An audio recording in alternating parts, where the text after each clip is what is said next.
Hello, hello. Let me know if you can see and hear me okay.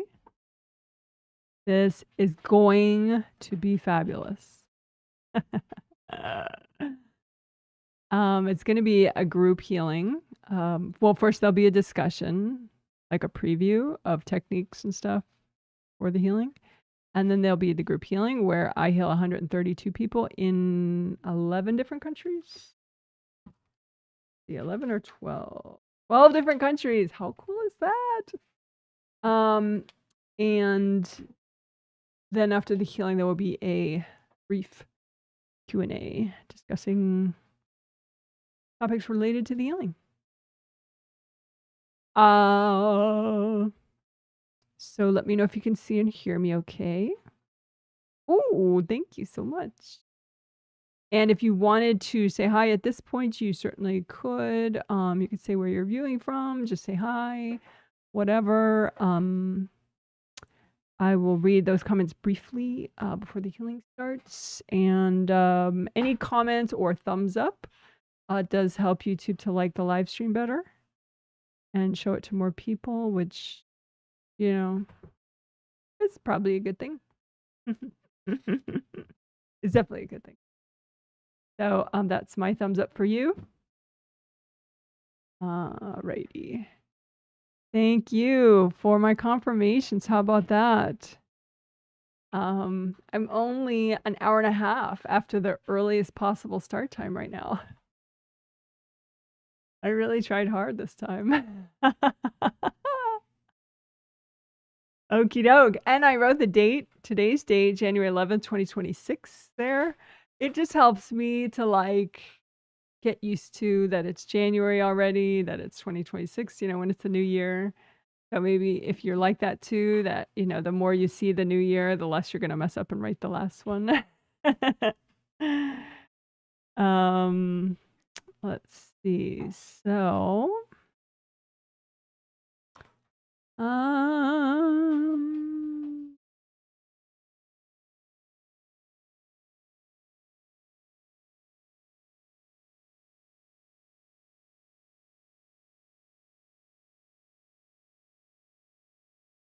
this is not exactly about the healing, although it is actually a little bit related to our theme. So for the healing, so that's interesting.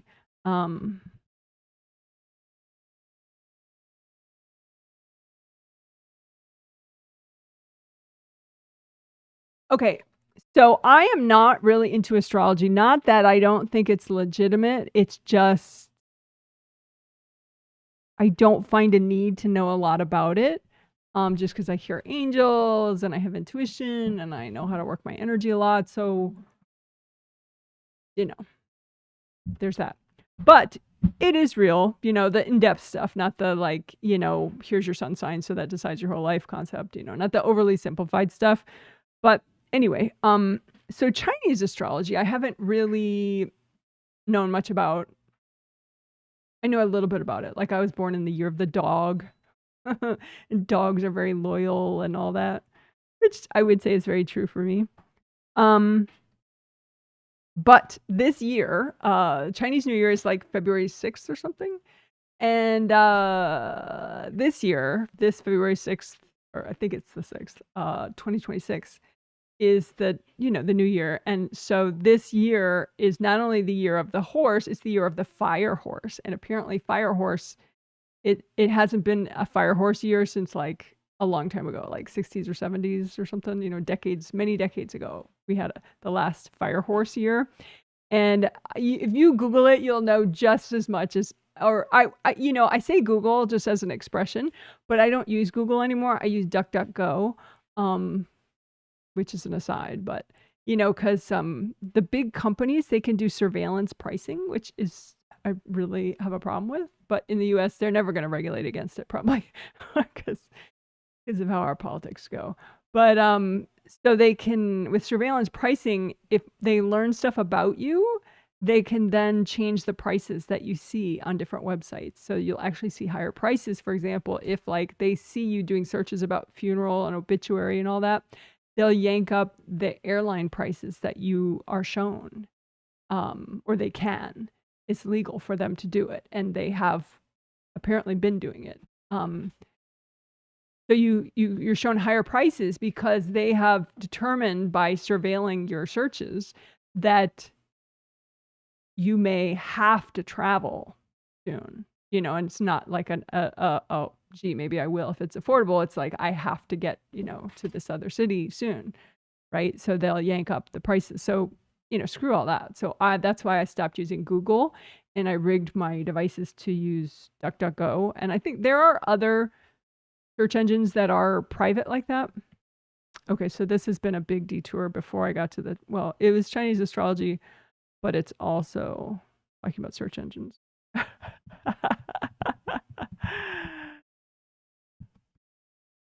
All right, yeah. Also talking about search engine stuff. So if I accidentally say, oh, you could Google it, what I really mean is you could search it on the search engine of your choice, and that my choice is no longer Google. All right. So now back to the fire horse thing.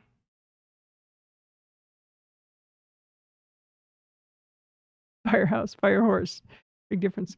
So apparently, and again, you can search for it on the internet, but the meaning of a fire horse year in Chinese astrology, but the little bit that I know of it is just that it has to do with taking bold action. And so that's really cool. And it directly relates to our theme this month, which is be decisive, clarity and action. And also having strong boundaries with group fear. So that all kind of, matches the fire horse vibe from what little I know about what the fire horse vibe is. So anyway, I thought that was really cool. So I wanted to show this pop-up card. Pop-up cards are kind of cool. But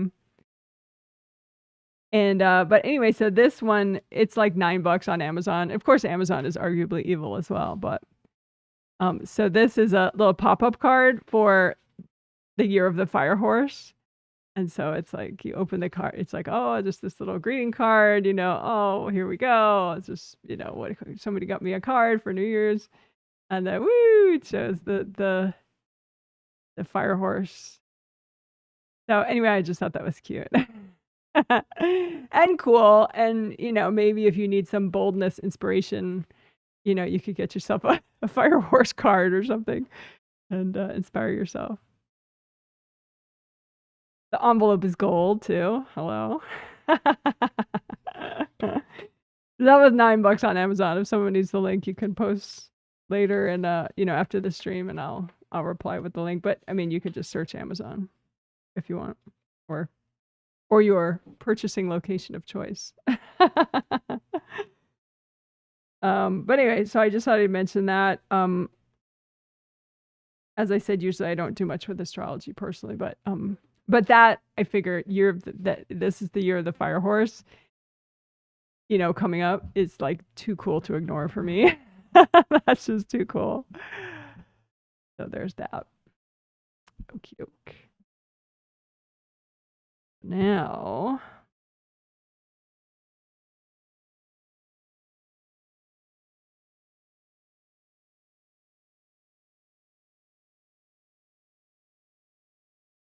okay, so today, what are we doing in today's healing?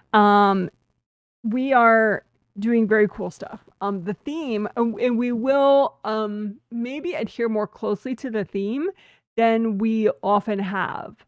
Sometimes I get I just tune it to what people need, which ends up being maybe like 60% theme related and 40% just it's what people need because I'm a reader and I can see it, and the angels help me see it, So, but this time I really wanted to, because it's just such an important and relevant theme, probably for the whole year, which is be decisive, clarity and action, and also healthy boundaries with group fear, or strong boundaries with group fear, same difference. I want to adhere more to that theme, and with less deviations. So there are going to be 2 basic techniques that we do in this healing. Well, we could say 3 basic techniques. I mean, there's all the 5 essentials work that we do at the start, right, of each healing, which is grounding, aura repair, creative ring repair, chakra repair, and then back of head stuff, all that good stuff, which helps with focus, helps with sleep, sorts of good stuff. So we always do that, and we'll do that today, 5 essentials stuff. But then there's going to be like 2 basic techniques and with a supporting technique that's very familiar. So the supporting technique that's very familiar is clear STEBs. And usually, often in the recent past, I've just done that as part of the wrap up. Clear STEBs, stubborn triggered energy blocks, is what STEBs stands for. So it's just clear your triggers. Especially the ones that just haven't cleared and you know it's like they're really stubborn. So we're going to do that probably a few times throughout today's healing, clear STEBs. So that's sort of the supportive thing that will be recurring. Not a surprise, not new, not earth-shattering, but I think strategically helpful. And then the 2 main techniques, one is heal stuck mini use, which again is not new, but I think it works really well for what we need to do with the themes. So you imagine just the parts of yourself that are most stuck, which could be wounded inner child parts of you. It could be screwed up adult parts of you from last week that are still stuck in last week, you know, from something that happened, or, you know, over the holidays, it just happened. So it's any mini yous that are especially stuck to target those and heal them and that they're no longer stuck. So that, I think chronologically in the healing, we'll do some of that first after the 5 essentials is heal stuck mini yous to help the theme. The second thing I kind of want to, you know, make its own video chapter title is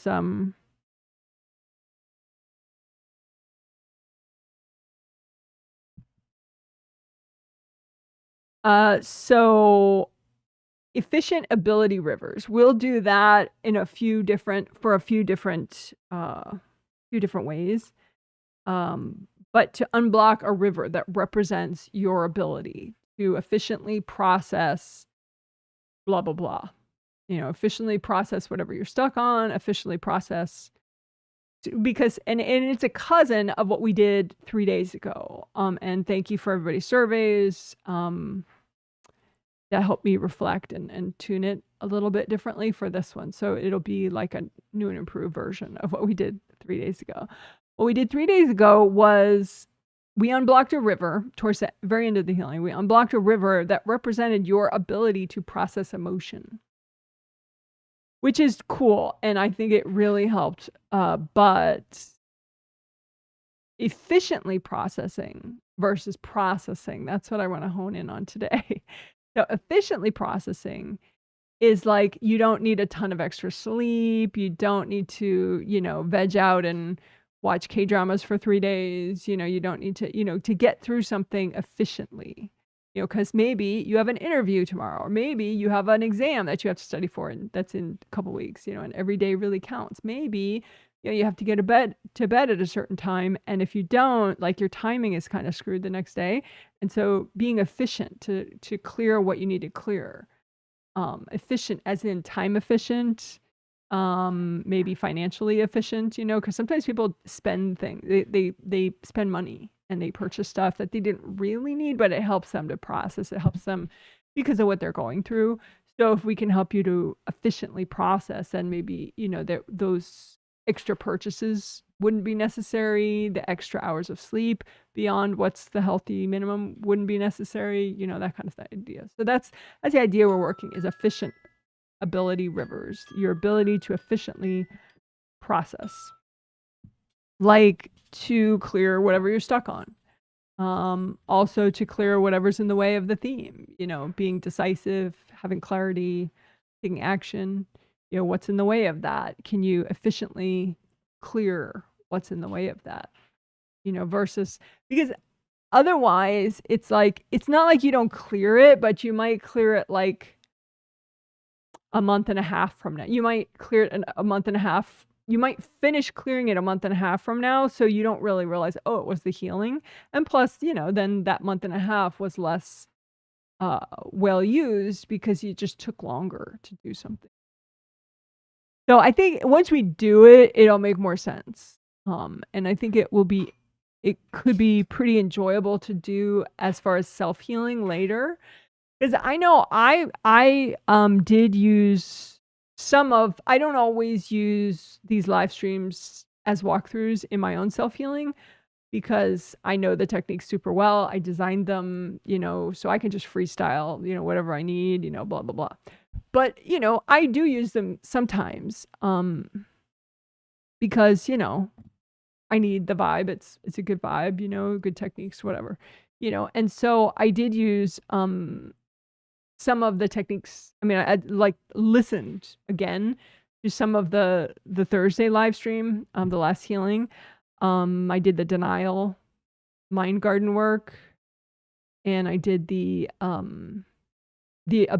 emotional ability processing, unblock the emotional ability, or the emotional processing river, unblock the emotional processing river. That was I enjoyed that a lot. The river, unblocking the river, because for me, it's like when you make your mind garden better, your mind garden looks cooler, and that's nice, and you can feel different. I liked how, like, in the walkthrough, I was like, okay, well, how does your body feel as you're doing this? Take a deep breath. How do you feel now that just cleared? So I like that. There's a little bit more check-in. There was a little more check-in with how, to notice.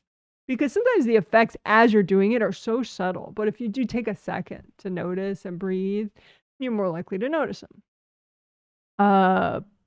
But the river, unblocking the river that represented your ability to process emotion, I found that was extra validating because then you could see the river flowing better.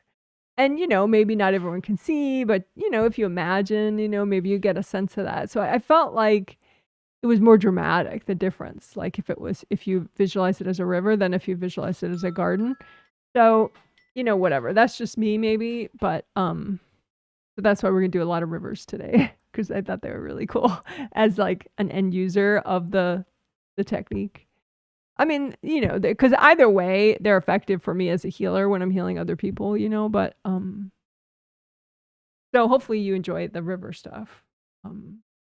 And it's validating, when you do it if you do it on your own later. It might be because I enjoyed it. I enjoyed it quite a bit. More than the mind garden even. I enjoy the mind garden stuff though. So that's pretty much it. That's enough of like spelling out what we're doing. So I'll do a nutshell.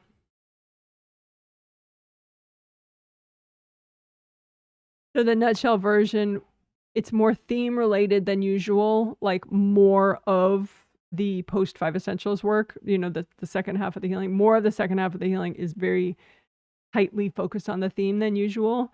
And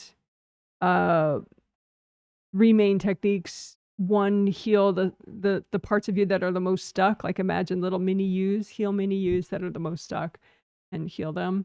And we'll do that in different ways to help the theme. And then the second is the unblock rivers technique. So we'll be unblocking rivers that represent your ability to efficiently clear pain, clear baggage, process baggage, blah, blah, blah. Unblocking rivers a lot. And then, clear STEBs, clear stubborn triggered energy blocks a couple times. And that'll pretty much be the whole healing. So hope that makes sense. And it should be fun. And for those that don't know who I'm healing,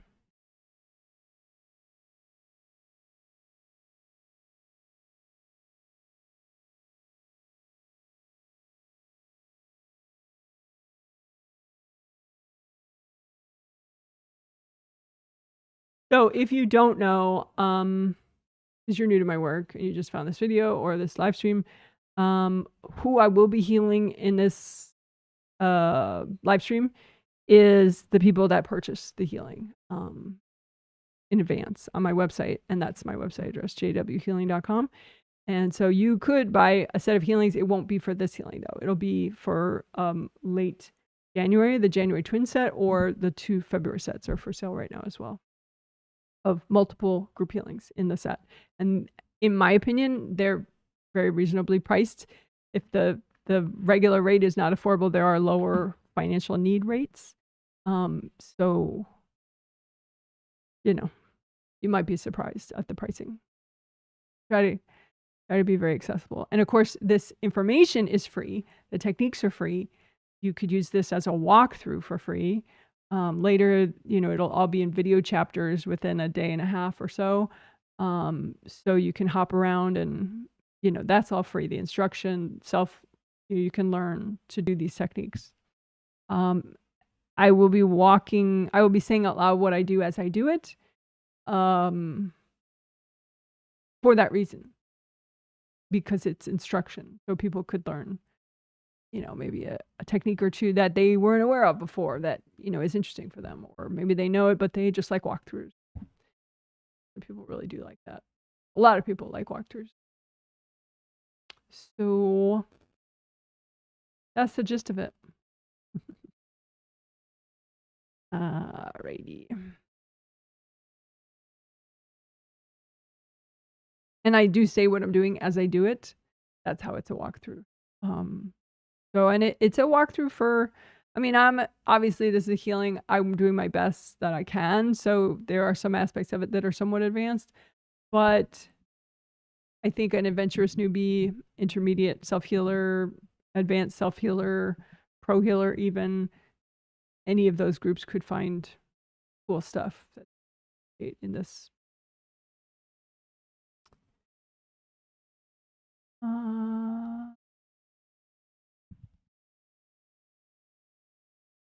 All right, so I'm going to take a look at the chat comments. And again, if you did want to comment, you could just say hi. If you want, apparently YouTube takes that to mean that the information I'm saying is more valuable,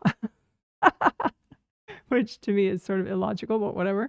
So it means like viewer engagement. And if you're engaged by giving it a thumbs up or a comment, then apparently the information is more legitimate.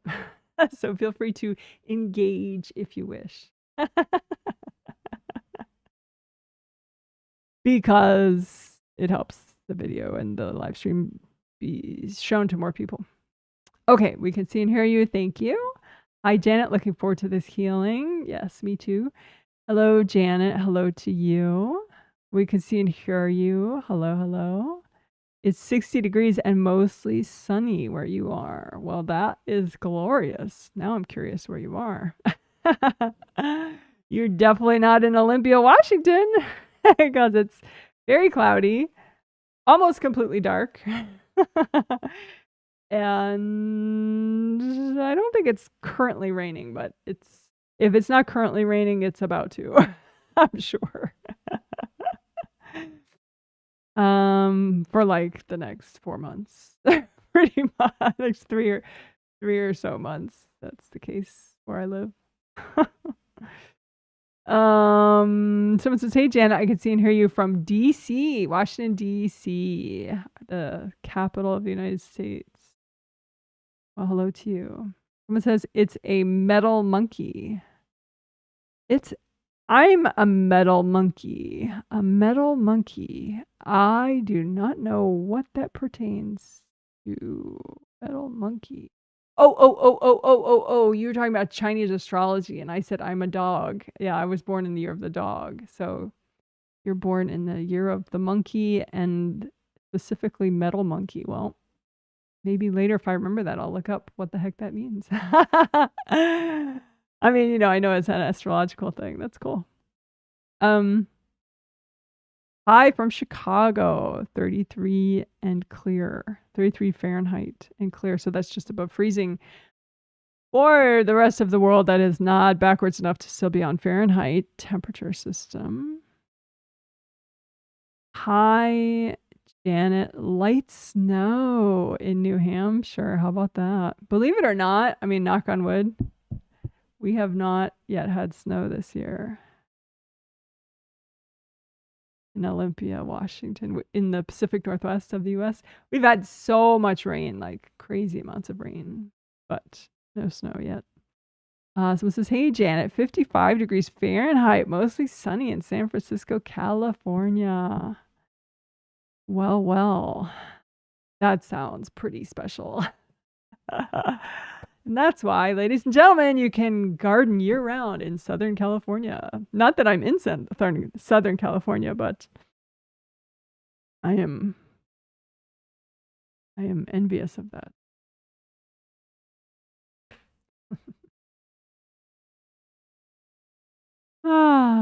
Okay. Well, great. So now we'll do the 3 minutes of quiet where I finish my prep. And towards the end of that, I will be starting the healing without talking just for a minute. And then I will talk out loud as I heal for the entire rest of the healing.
Okay, thanks for waiting. So, the first of the 5 essentials is grounding, and I'll just stick all the other stuff in there with it. So, hand chakras, you have a big chakra or energy center in the palm of each hand, and with a round opening in the palm and the round opening in the back. And you set those with your intention or your thought. You don't have to see. Set them to gold, metallic gold, like the glitter here. And same thing with your fingertip chakras. You have one in each fingertip. And so the energy flows out this way. So it's a lot of energy. So you set those chakras to gold. So then they're generating gold light naturally as they spin. So then you use gold light from one hand to wash out the other hand. And to unblock those particular energy centers, because the more unblocked they are, the better they work to generate energy. So then you can heal yourself directly. You know, just like if you want to heal your tummy, just rest your hands on your tummy, send gold light in that way. But you can also heal using a copy out in front of you. And even if you're self-healing, it can be a very effective thing to do. It helps you to, that way you're using your hands. You can spin the copy around so you can get like awkward spots like the meridians in your lower back. You can kind of focus on those if you make a copy out in front of you. Your grounding goes all the way down to the core of the earth, you know, and so your hands aren't going to reach there. But if you have a copy out in front of you of your groundings, then it's easy to comb through. So speaking of which, go ahead and recreate your groundings. You have two. One, for, hopefully, one for your physical body and your physical body's aura. And so make that one nice and big and wide all the way down to the core of the earth. And then you have another grounding for you as a spirit, your astral body, which is you, the part of you that can be fully present. That's your astral body, and your astral body aura. So that's your astral body grounding. So make that one also same color, red or orange or yellow. So both those groundings, physical and astral grounding, are the same color, ideally. You make them the same color. Both red or both orange or both yellow. So you just kind of test what helps you release the most right now. Because releasing, letting go is like one of the foundational things with energy healing. So if you're like, oh, what's wrong with my boundaries? You know, think of, are you letting go? You know, like I said, it's just one of the most strengthening things you can do is just have really strong grounding. Just always, you can remind yourself, you know, I can let go. I can release, you know, my burdens. I can release my baggage, like good stuff. So make copies out in front of you of both those groundings and use gold light from your hands to strengthen these groundings and to wash the junk out, to melt the blocks.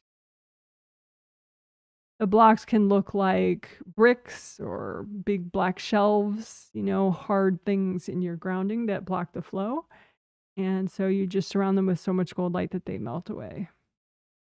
And if you think, well, I can't see blocks, I don't know, Janet, you know, just you just kind of wing it, you know, and do things that don't require sight, you know, like you just can sweep together all the blocks into one big pile, you know, with gold light from your hands, regardless of whether you can see what you're doing. You just do it, you know, sweep the blocks together and then use so much gold light that you saturate the blocks so much that they just melt away.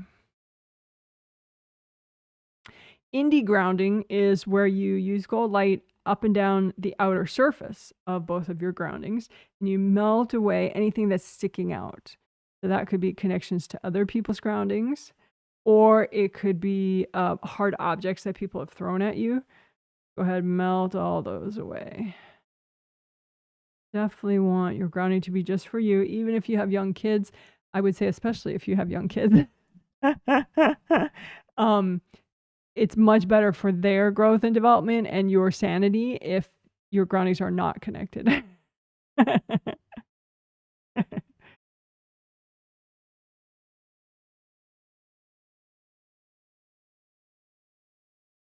Lots of gold light.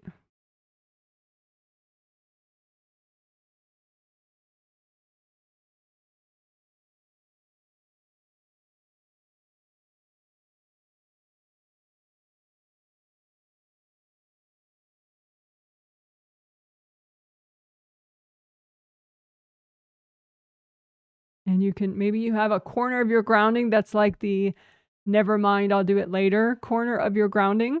That's not what we want. Okay? It's much easier and less painful to melt it all away than it is to have a big, like, fuck it, I can't deal with this corner in your grounding. Right? So just sweep, if you have it all scattered around your grounding, then sweep it into a pile. But you may have a no way I can deal with that right now pile in your grounding, in which case it's all swept together already for you, and just you saturate it with so much gold light that it melts away. If you actually melt it away, then you really, really don't have to deal with it anymore. Otherwise, you're just trying not to deal with it like all the time, and it takes a lot of energy to kind of push it out of your mind and your conscious awareness. So again, whatever you're avoiding that is in your grounding, just use so much gold light that it's gone, and now you don't have to avoid it anymore. Oh, right. We can do a little bit with sinuses. I don't know that I ever found that graph. I didn't look for it. But we'll say that might be good enough.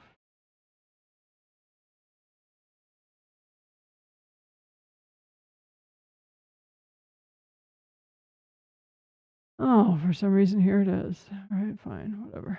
Okay, so these are all those colored things on the diagram. Those are your sinuses, different, and the sinuses are actually hollow parts of bones, which maybe you always knew. I didn't always know that. I think that's kind of cool. But you want to unblock them. You don't want any blocked energy or invasive energy in those, because it's going to irritate, and then you have more problems with your sinuses physically.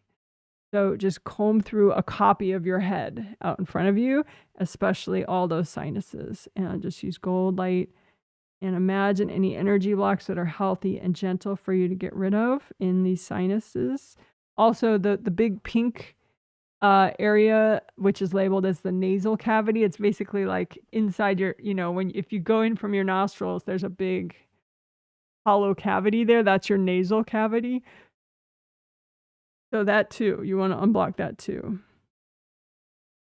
And if there's any invasive energy going into any of your sinus cavities or your nasal cavity, kind of freeze it all and drag it out. Angels, here you go. So again, be aware of any invasive energy in any of your nasal cavities or your sinus cavities, and freeze it, drag it out. Angels, here you go.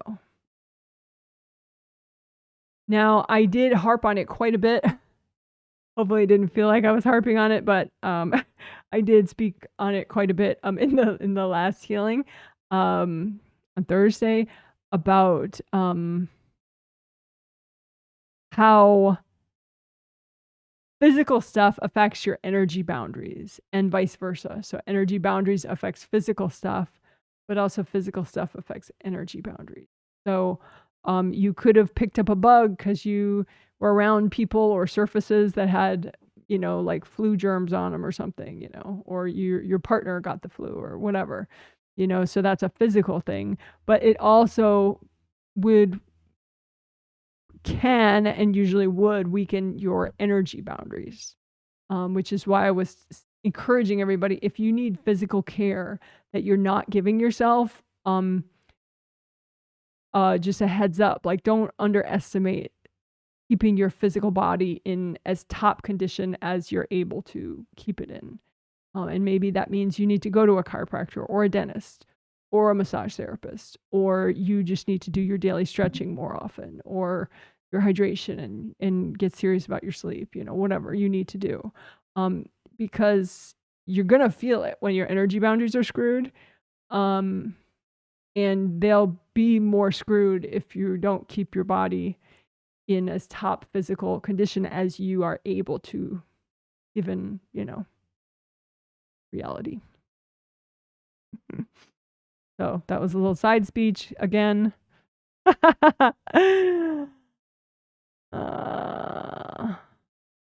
Yeah, whatever. That's just part of it. I'm not going to label it. But anyway, just unblock your sinuses and your chest. The chest has so many cool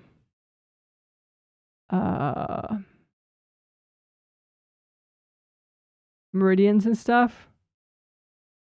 Let's see. There we go. Okay. So that shows the meridians for your chest area and your sinus area.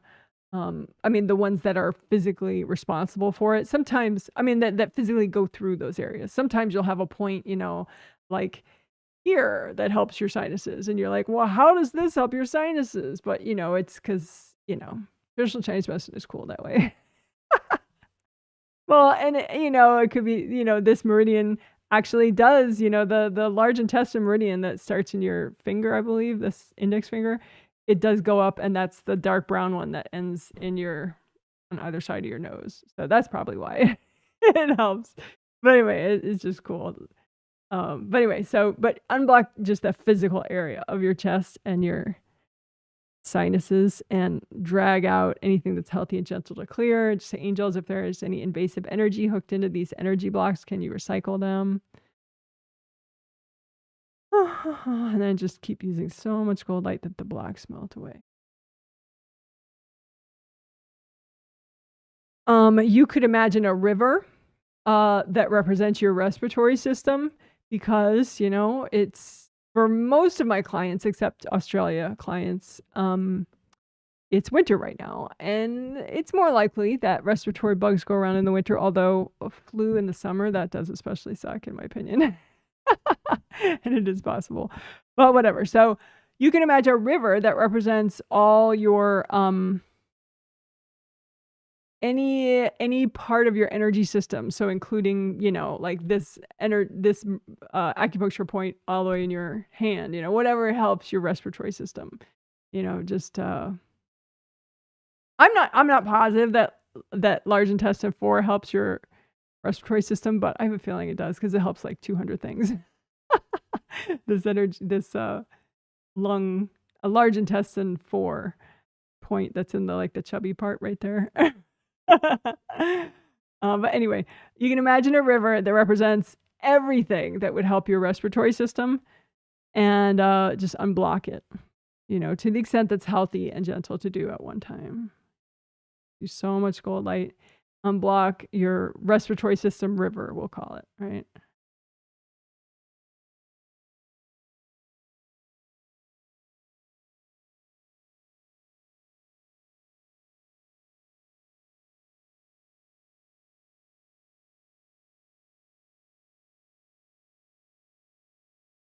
All right, good job. So obviously you could do more of that later. Just keep in mind healthy and gentle to do right now. Righty. So that was grounding, and we didn't end up doing much shoulders and arms. I'm okay with that. But we did the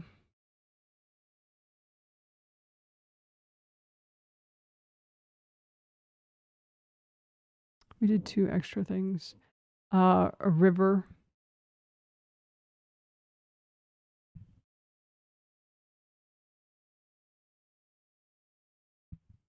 And one other thing. How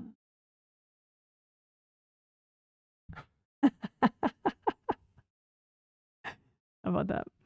All right. So extra. Oh yeah, that was the teaching aside.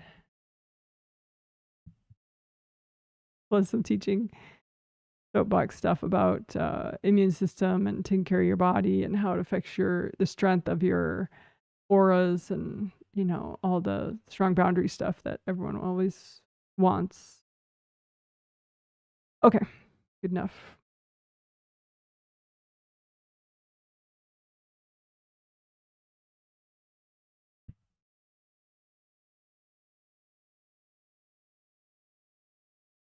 So you do have 17 auras: astral body aura, physical body aura, and then 15 auras called Wei Qi auras.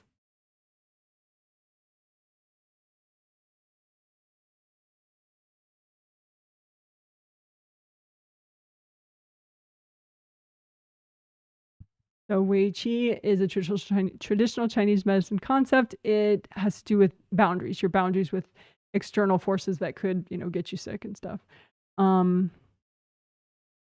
So your Wei Qi auras, that's something the angels taught me.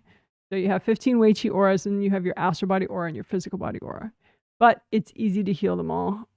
So they're all in the same place all around you. So your physical body, and your astral body are right in the center of all those auras. So you get it, right? They're behind you, in front of you, all around. They're like giant bubbles, and you're in the center, right? So just use gold light and comb through all of these auras that you have all at the same time. Don't freak out about that there are 17. Just use your intention. Let the gold light go where it needs to go. And you want to check for rips, because that's the whole thing about aura repair. You're repairing rips in your auras. So you might be able to see the rips. You might just be able to imagine them or intuit them. You might just know, well, I'm so screwed up, I must have rips, which is probably the case if you do feel screwed up. So let's repair all of them at once using composite copy technique.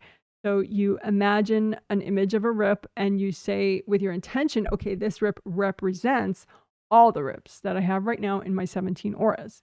And then as you repair that rip, you're repairing all your rips. Okay, so make your composite copy image of a rip. And use sticky gold wax to clean it out. So sticky gold wax is gold light from your hands that sticks to whatever's not you. So fill it up with sticky gold wax, make a big lump of it, so you can lift out all the junk at once that's not you. Angels, here you go. Sticky gold wax, lift out all the junk. Angels, here you go. So then you can get the gold light nice and deep in there, and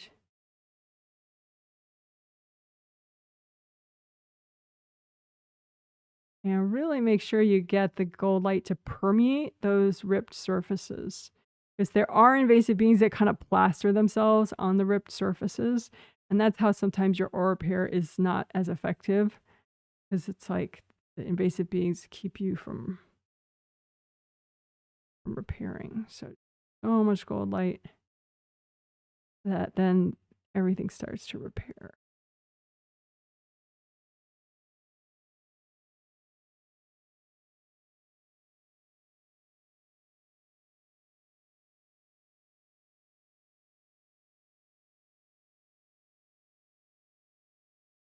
All right. So that probably repaired most of your rips, but just in case you have some leftover rips, you can do it one more time. So make an image of a rip and say, okay, well, this represents any leftover rips I have. And then it's the same process. Sticky gold wax, lift out the junk. Angels, here you go. Sticky gold wax, lift out all the junk. Angels, here you go. You can also say, angels, if there are any invasive beings in the way of this repair, can you please recycle them? Make sure the gold light is permeating fully so that the ripped surfaces absorb the gold light and everything starts to repair and grow back.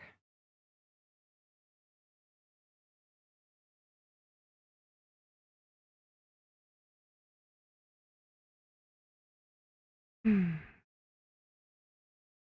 right, you can redo your gold buffer zones, which are flowy gold buffers that you make at the edge of your astral body aura and your physical body aura. And if you need more information on that, that is a video. If you search Janet Wright gold buffer zones, you'll find it. And you can repair any damage to the gold mesh spheres within each Wei Qi aura. And that may be too much complexity for your brain. If it is, just be like, angels, can you do that for me? But if it's not too much complexity for your brain, each Wei Qi aura does have 3 gold mesh spheres that wrap all around you, and they generate the gold light that fills up these Wei Qi auras with gold light. And even if you repair a rip in one of these Wei Qi auras, sometimes the gold mesh spheres don't fully regrow. And so you have like a gap where you're not generating a lot of gold light. So that leaves that area of that Wei Qi aura a little weaker than it would otherwise be. So if you just, imagine all your auras, imagine all the Wei Qi auras, just use gold light, let it go where it needs to go to repair any gold mesh sphere gaps.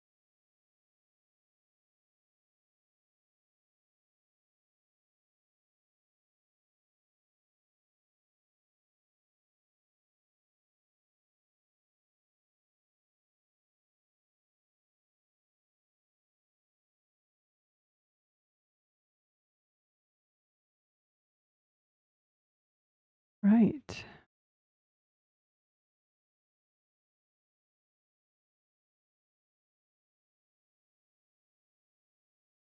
Good job. Good job. Good job. Let's celebrate with some confetti. Woohoo! Good job. Hey, double confetti.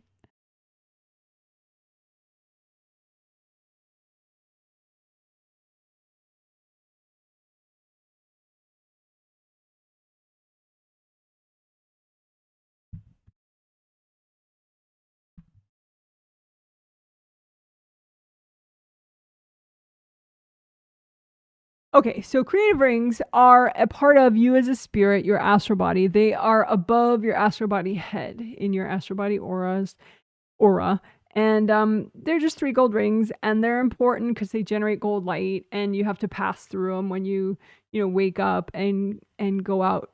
Well, when part of you is already woken up and the rest of you is coming in, so you're in that wake up process. A lot of your energy has to pass through the creative because you're already like halfway in your body, and so then the rest of you kind of filters in. You're bringing in new energy, you're trying to remember something from your sleep, whatever, so it's important that they get unblocked so that that wake up process feels better. And they constantly generate gold light, and that's really valuable.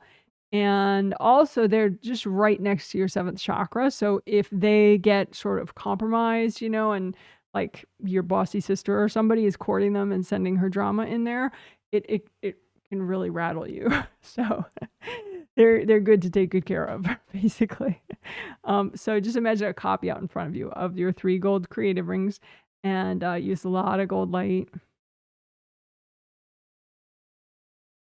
And your creative rings, just like your chakra, the round openings of your chakras, have flaps around the outer surface, and you want the flaps to be relaxed and shut. They just fall shut naturally once they're healthy and relaxed and not being overwhelmed by cords. So this is what the flaps look like if they're stuck open. This would be like a top-down view of any one of your creative rings, right? So you don't want it to look like this. You want the flaps to be shut so that it's just a nice smooth ring with no flaps sticking. Why? Because if they're open, it's just that much easier for someone else to cord you, and someone else to cord you, and someone else to cord you, which is kind of how things snowball in a negative way. Is that fair? No, but energy and life is not based on fairness. Oh, just lots of cold light and melt cords from your creative rings. You can have cords from invasive people. You can also have cords from invasive beings. In the case of invasive beings, you're a giant mighty being and they're just little pesky things that have nothing better to do than bother you. So you can just ask your angels. Angels, can you recycle any invasive beings that are messing with my creative rings? Does that mean then as you work your creative rings, you're never going to find another situation where some invasive beings are there? No, you might have to ask again. Like say, that'll clear out a bunch of them, but then you find an area that's especially damaged, so you have a couple more invasive beings there. Then you ask again, angels, can you recycle those invasive beings?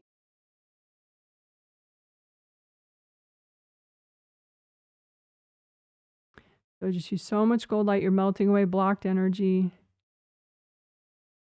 Creative rings, since they're so close to your 7th chakra, they affect how you think, how you feel about yourself, whether you are like able to keep control of your emotions and your focus. So definitely check for energy from other people around your creative rings, or just above them, or just below them, and melt away other people's stuff. You can function as well as possible. You can sleep as well as possible.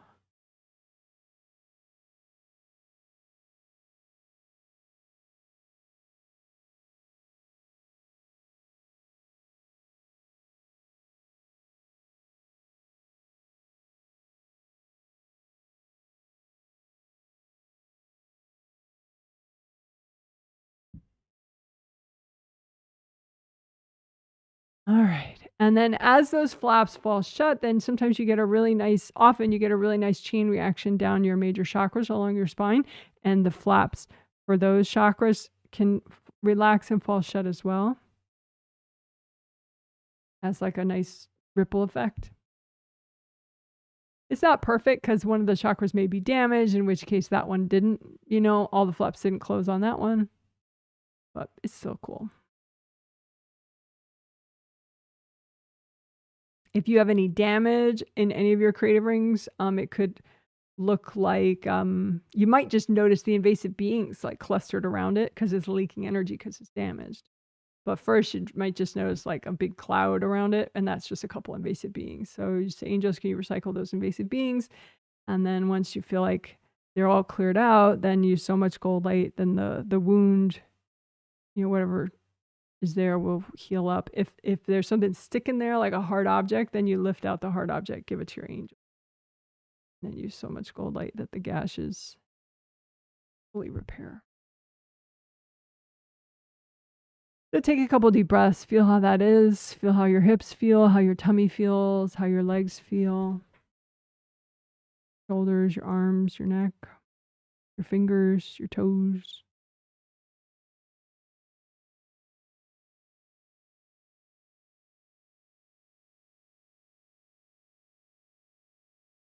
Because again, there's no point in spending so much time on energy boundary work and chakra healing and, Wei Qi aura repair and stuff that if you're not also doing body awareness stuff. Can you feel your legs? Can you feel your hips? How present are you? Take your time, smell the roses.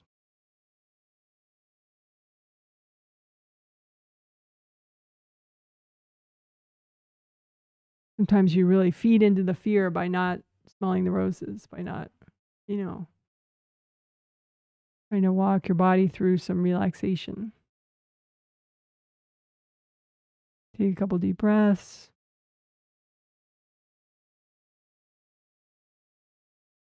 All right, good job, good job.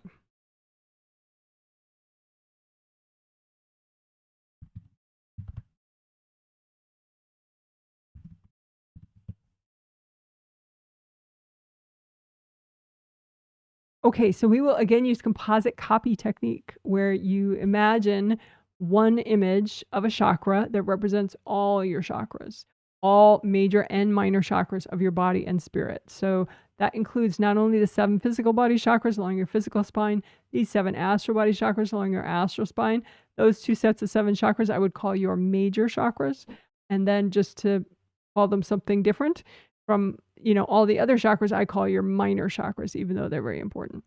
So all your awesome, cool, super neat acupuncture points all in your body and everywhere, those are included in the minor chakras, even though it's just more like a size thing too. In size, they're smaller than the major chakras along your spine.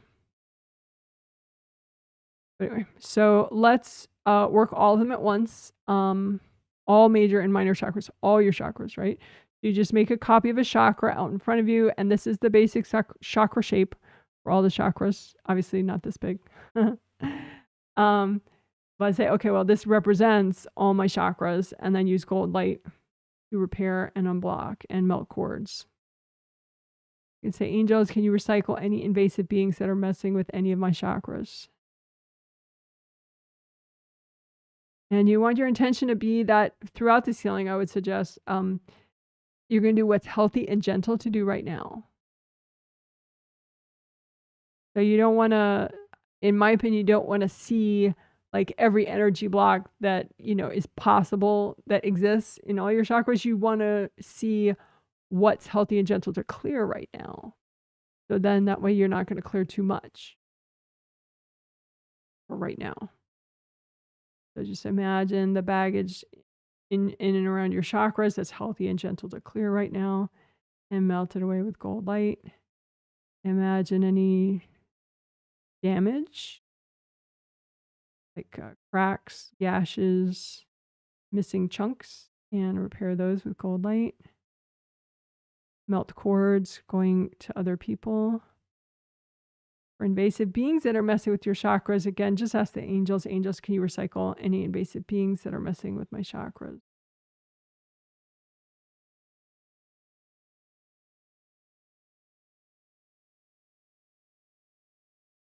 And I've said it before. I haven't said it for years, but I've started saying it recently about how be aware of your location when you're doing healing, and you can do more sort of badass healing work if you're in a private place that you own and you clear out. So like if you're in your apartment or your house and you energy clear it regularly, it's much more of a private and protected space than say if you are sitting in your parked car in a public parking lot. So if you are in a private place, like your home that is safe and grounded and energy regulated by you, you could do something a little more, showy. Like as you have your copy of all your chakras out in front of you, you can use so much gold fire that, it just melts everything that needs to melt. That's healthy and gentle, right? So you can just blast it with tremendous amounts of gold fire. If you're healing yourself, and you're in a safe, private location.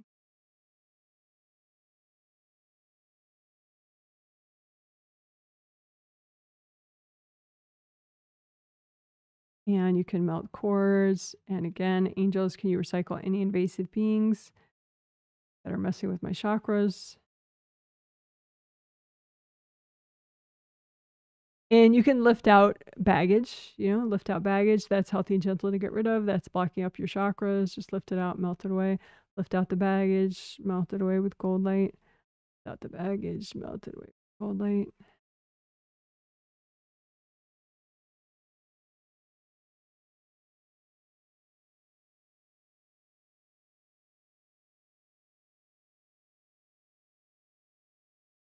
All right.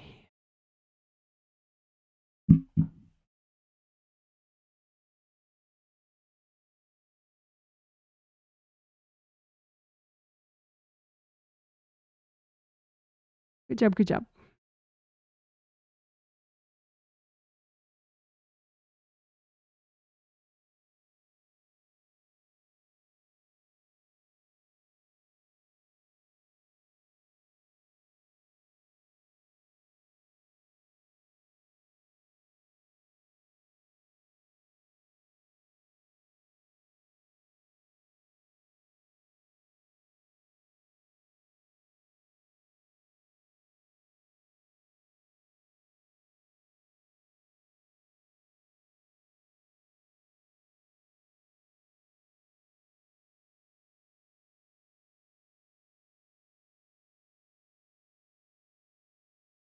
Okay, so this is the back of head stuff, which is all that. Right?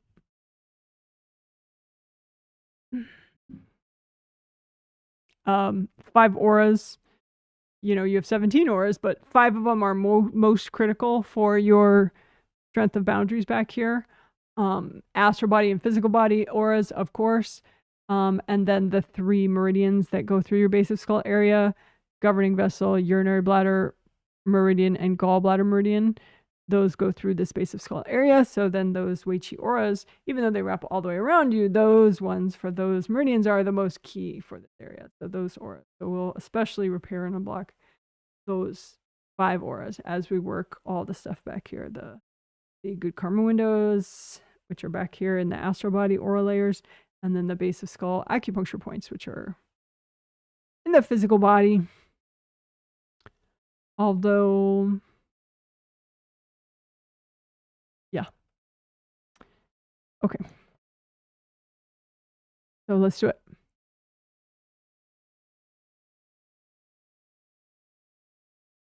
All right, first we'll do good karma windows. Those are the astral body aura layers 1, 2, 3, 4, 5, 6, 7. The astral body aura and physical body aura have 7 layers, like layers of an onion. And those windows are back here in the astral body. They're kind of like back doors into your astral body. So they're important. The window, triple frame window, that's what I'm talking about, that shape and they're back here. So you can imagine a copy of your head in profile, and so then they're all right there. You know, 1, 2, 3, 4, 5, 6, 7, and you just use gold light, and you just want them repaired enough so that they're safe. They're not. They're just for you to bring in positive change energy, and not for invasive energy to get through. And if they are repaired enough, then they are safe, and it's just for you to bring in good stuff. You might need to do some repairs. You might need to have angels recycle some invasive beings. If they get all banged up, then that attracts invasive energy. So just use lots of gold light. And you can say, angels, if there's any invasive beings messing with my good karma windows, can you recycle them? I just double check each of these. Make sure they're safe. Use your intuition. If they're repaired enough, then they're safe. And it's just for you to bring in your good stuff.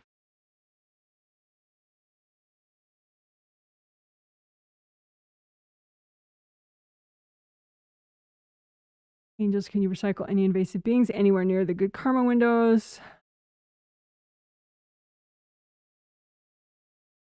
Sometimes, you know, you're using so much gold light that the invasive beings kind of back off, but you still want them recycled, because otherwise they'll just wait for some time that you're a little less centered, get back in. It's good to get them recycled. So all this base of skull stuff, back of head stuff, it helps with sleep, it helps with focus, helps with being present, being like sort of assertive, decisive, all that good stuff. All right, so that was GKW, the good karma windows, what we just did. So now we'll do base of skull points and the 5 aura stuff. So that's the base of skull area right there. It's a row of acupuncture points, those base of skull points. It's like if there's 2 horizontal rows there, one at the level of the top of the earlobe and one at the level of the bottom of the earlobe, as you can see in the diagram, that's what I mean are base of skull points. So you can use gold light. Each of those, they're shown as dots, these acupuncture points. They are actually chakras. So they're small versions of this. And the chakra fits into the meridian, and the job of it is to generate energy like all chakras, and to keep energy flowing within the meridian.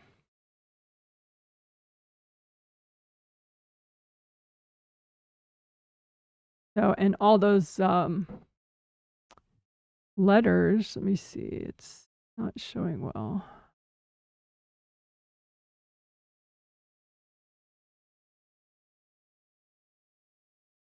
So all those letters, GV, UB, and GB, those are for the names of those meridians that go through the base of skull area.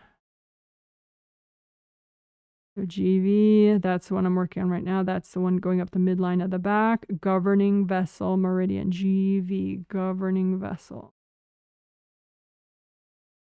And that one is very cool. It helps to manage all your yang meridians. All these meridians you can imagine like a red flowy tube, and with a red flowy river inside of it, ideally. Otherwise, it could be black and bashed up and burnt looking and crusty and stuck and leaky and all sorts of awfulness. So you want to just notice what it looks like and just keep healing it until it's red and flowy and full of your life force and your body's life force.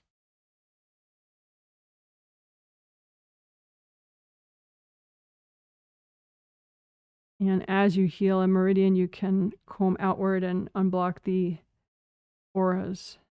You know, all those 5 auras, really.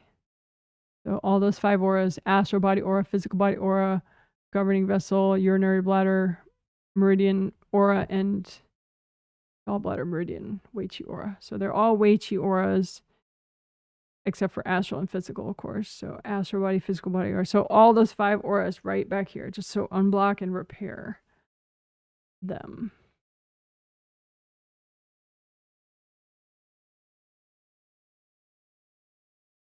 So if you have trouble with focus, if you have trouble with sleep, You have trouble like being present, say when you get triggered, you know, like you can be like, oh, this is a triggering situation.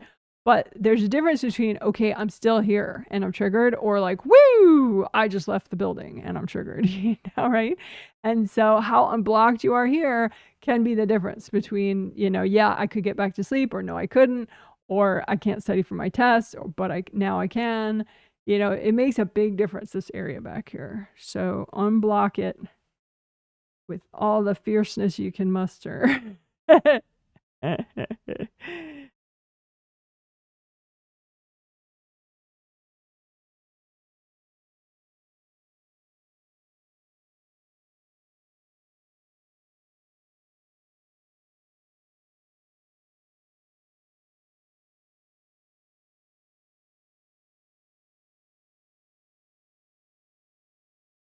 Now, is this enough and you can ignore your physical health and your mental and emotional health? No.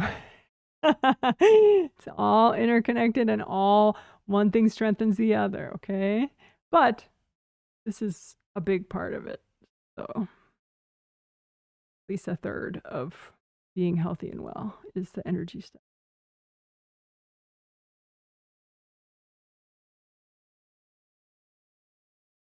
So we're unblocking and repairing the 5 auras behind, 5 of the 17 auras that you have back here. If you have any that are scooped out, use so much gold light that they start to grow back. You say, angels, if there's any invasive beings in the way of this repair, can you recycle them?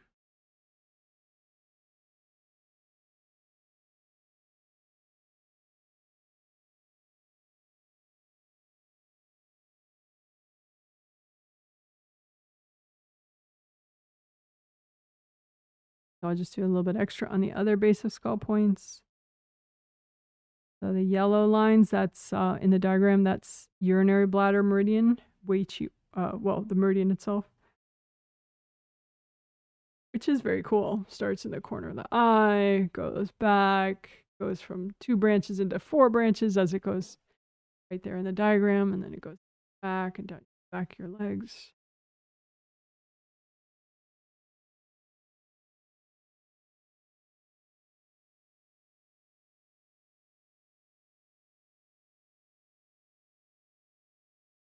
You want to learn more about all your regular meridians, there is a playlist in the info section of this live stream called 12 Meridian Playlist that has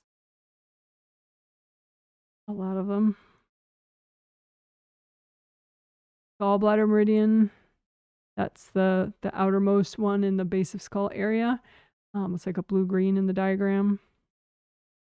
That starts by your eye and then zigzags a couple times around the side of your head, and then comes to where you see it there in the diagram, and then it goes down the side of your body and down, ends in your. Just for fun, unblock your whole gallbladder meridian aura, especially around the sides of your body.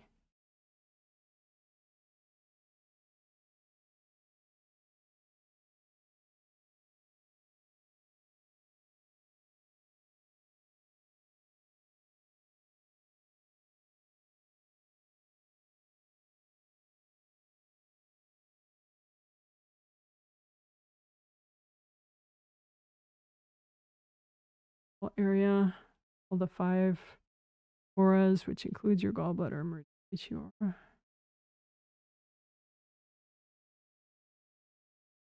You can make a special red grounding just for your base of skull area, going all the way down to the core of the earth.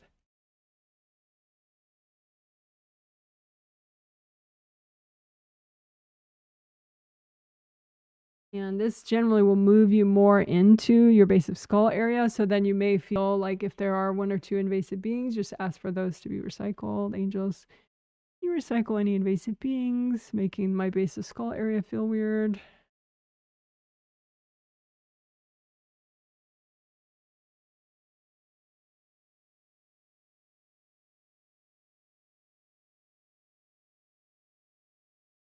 You do a little gentle stretching, whatever you can tolerate with your neck.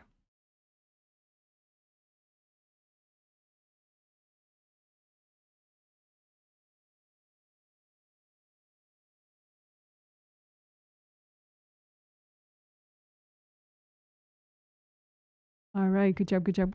Good job. That was all that. Plus, we did a little extra.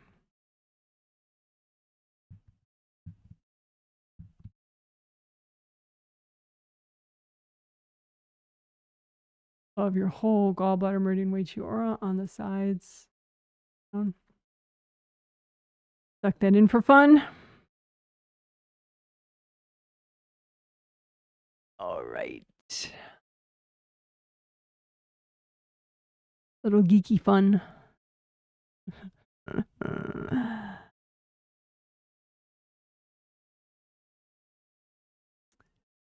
All right. Let's change the scenery a little bit. So that concludes the 5 essentials.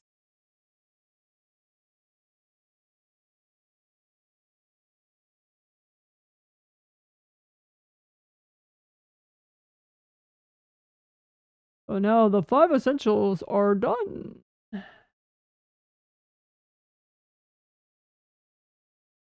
Ta-da! Very important, although they do feel repetitive sometimes.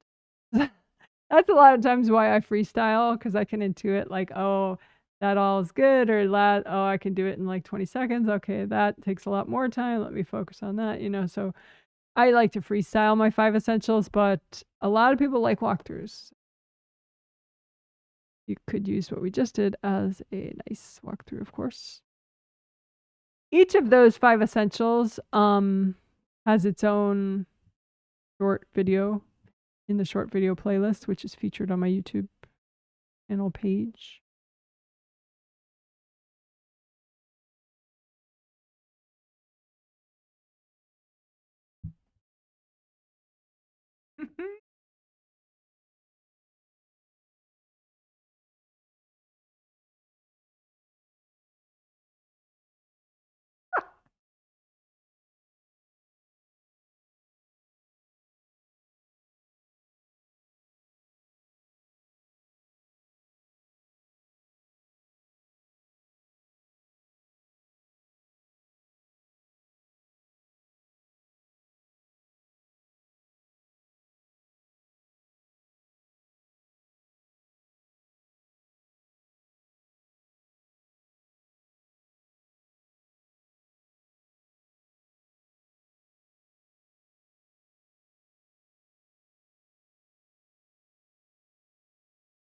Okay.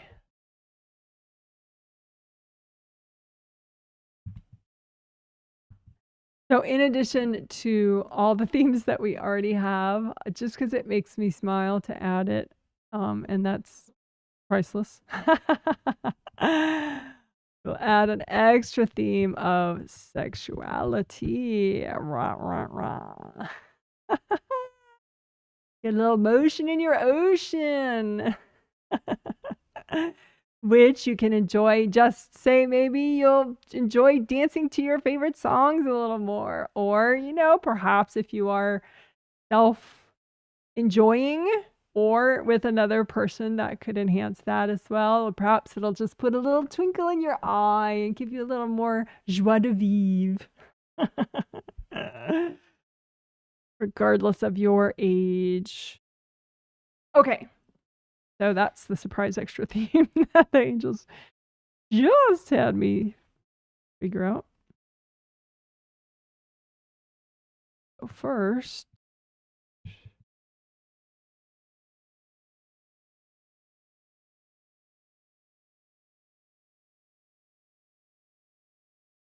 so we will heal stuck mini U's first.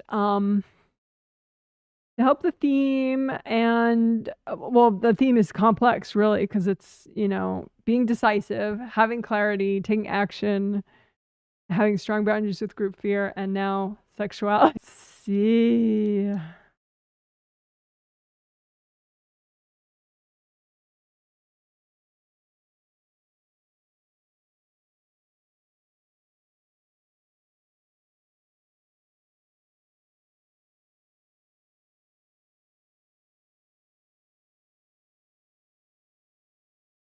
So let's do that one first for sexuality. which again is not necessarily something you need to do with a partner. You could enjoy your own sexuality all by yourself.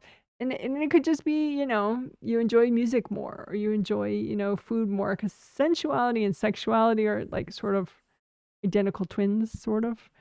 So regardless of your age, regardless of, how old your physical body is, or whether or not you have a partner, this could enhance your life. Certainly it could enhance your next life as well. So that's kind of nice. Set yourself up for success, as they say, in your next life.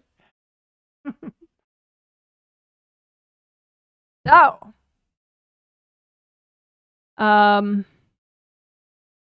so just imagine, and it doesn't matter if they're from this life or a past life or from when you were a kid in this life or a month ago in this life.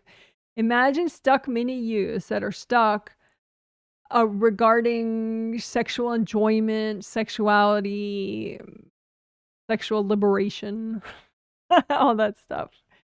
So just imagine stuck mini yous that are stuck about sexuality. And this is not a victim shaming thing. It's just time to help and heal these parts of you, right? So you don't have to feel whatever they're dealing with. You could intuit just a little bit if it's interesting for you. Like, how many of these parts are past life parts of you? How many parts of these are, from last week? Just use lots of gold life and heal these stuck mini yous that are most stuck about sexuality. Sexual expression, sexual experiences, sexual enjoyment, and sensuality. You could throw that in there too, of course. Enjoyment of music, food, fragrances, all sorts of stuff. Lots of gold light. You can be comforting to these parts of you. It's okay. It's just a little gentle healing. You deserve a healing.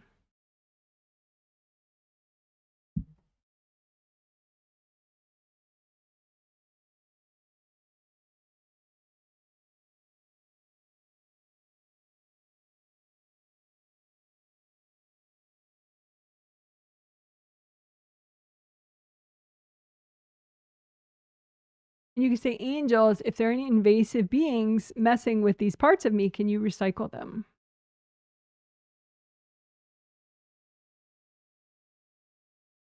And you could do like a tricolor earth energy soak to help heal these parts of you. Bring up red earth energy, soak these parts of you in red earth energy.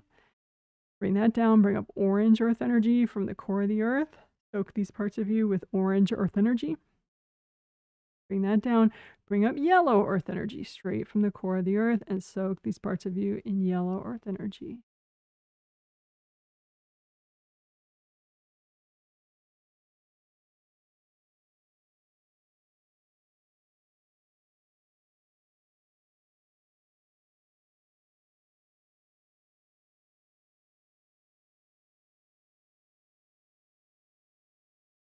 All right, good enough. Good job.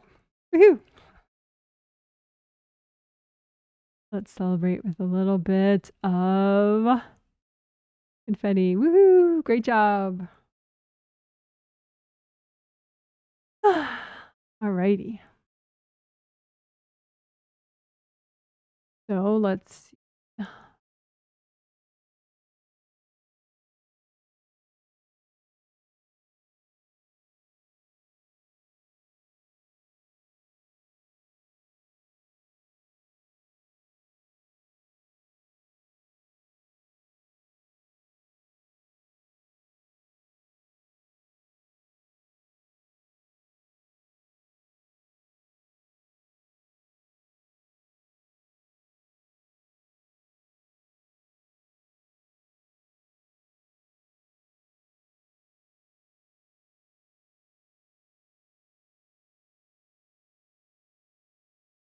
Okay, so now we're going to heal little stuck parts of you, either from this life or past life, parts of you that are stuck in fear. It could be group fear of, like maybe you have some fear in common with a large group of people, and therefore it kind of makes you a little extra stuck because you're like matching the group fear vibration. It could just be individual fear that you have, something that you're personally afraid of. But we can heal these parts of you. so that you are more likely to be feeling safe and less anxious and more courageous and bold, which is fun. So, so just imagine these parts of you that are stuck in fear. And they can be, you can push them far out. So in case you don't want to feel the fear and that's your concern. I'm going to keep mine pretty close. I don't mind. But just imagine these parts of you that are most stuck in fear, that are healthy and gentle for you to work on right now. So they could be past life parts of you. They could be parts of you from different ages in this life. And just use lots of gold light, be supportive, be comforting. Just say, hey, it's okay. Stay separate. So you don't feel all the fear, but, be nice, be comforting, say, hey, it's okay. And you can do a tricolor soak with these parts of you. Bring up red earth energy from the core of the earth. Soak these parts of you in red earth energy. Help these parts of you be calm and feel safer. Bring that down. Bring up orange earth energy straight from the core of the earth. Soak these parts of you in orange earth energy. Bring that down. Bring up yellow earth energy straight from the core of the earth. Soak these parts of you earth energy. You could bring that down. Lots of gold light. Just be like, hey, it's okay. It's all right. Okay. You say, angels, can you help me heal these parts of me?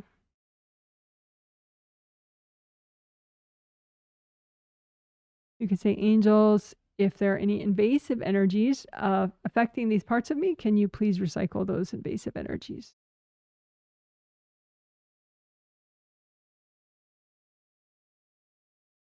So as you heal these parts of you stuck in fear, they'll just melt away, and then you get back your energy not stuck in fear anymore. So just notice how many of these little mini yous dissolve and you get your energy back, and how many of these mini yous you still have stuck in fear. And again, we're not making you perfect today. It's just a healthy and gentle amount of change, right? You can say, angels, can you help me finish healing these parts of me? Take a deep breath while your angels help you wrap that up.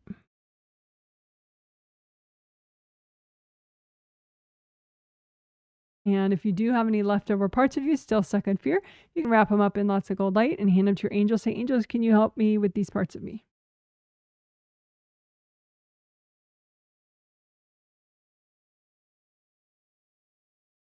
All right. Good job. Good job, good job, good job. Woo.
Okay.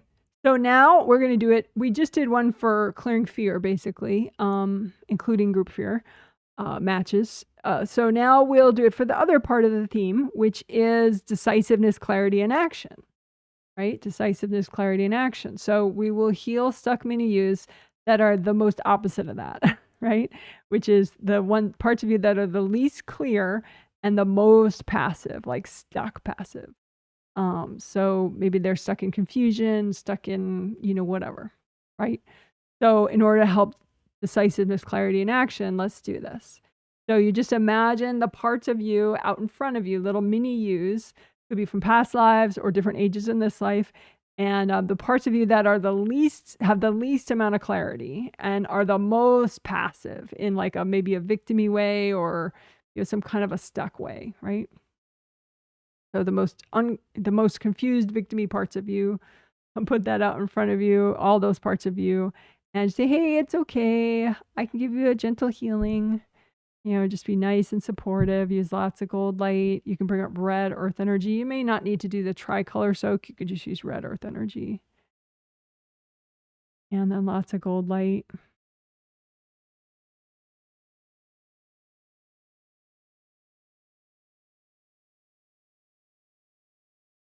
You say, angels, if there are any invasive beings messing with these parts of me, can you please recycle them?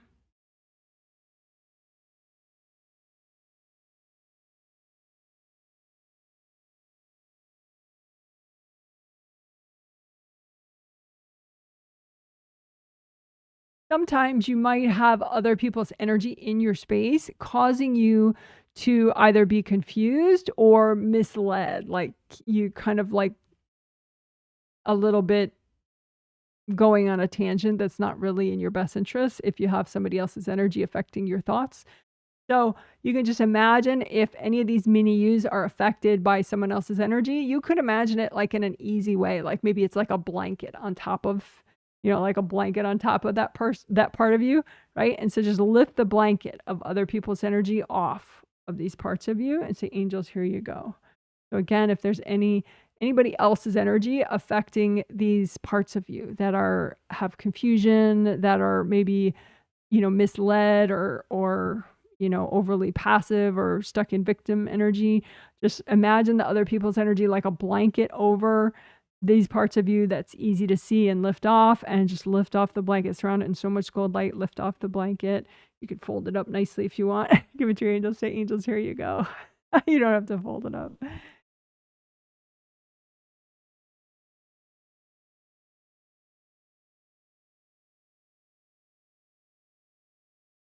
All right. And if you need to, you could make energy healing presents for these parts of you.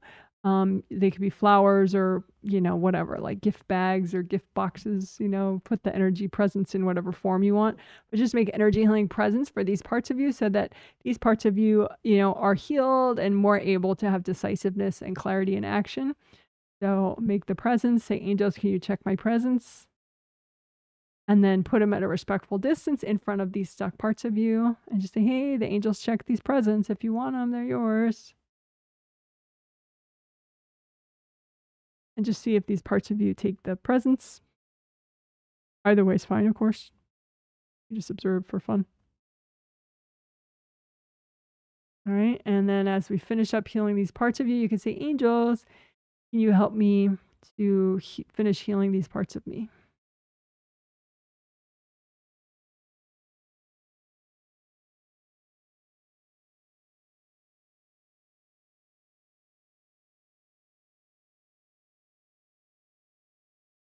And if some of these parts didn't finish healing, so they're still out in front of you, just wrap them up in lots of gold light and hand them to your angels. Say, angels, can you help me with these parts of me?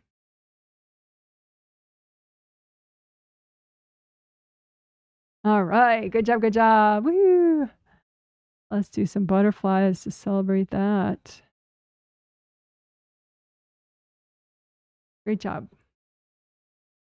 So that was all the Heal Mini You parts that we're going to be doing in this healing.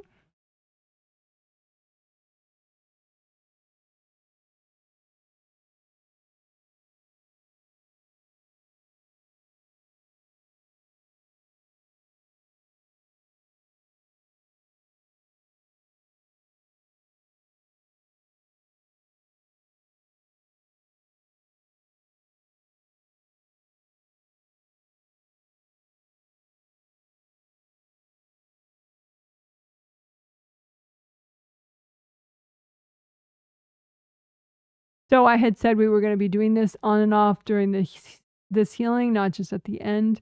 Clear STEBs. So STEBs stands for stubborn, triggered energy blocks. So it's just leftovers, that are triggered because of your life today or politics today or something I said earlier in the live stream, whatever. So let's clean that up. So just put copies out in front of you of all the junk that's irritating you on any level, like subconsciously or consciously, just something got triggered. Because what people do or say doesn't actually bother you. It's what triggers within you that makes you feel a certain way. So it's what triggers within you that dictates how you feel about an experience. So just put all the junk that's triggered in your space out in front of you. And you can bring up red earth energy, soak it in red earth energy, use gold light from your hands, melt cords going into it from you and from other people. Saturate all these energy blocks with lots of gold light so that they melt away. Get everybody out of them.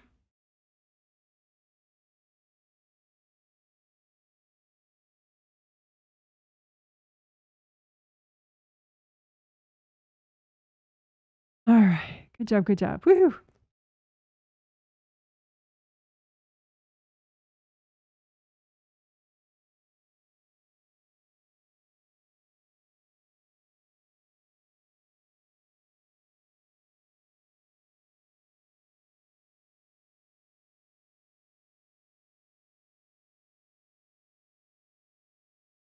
So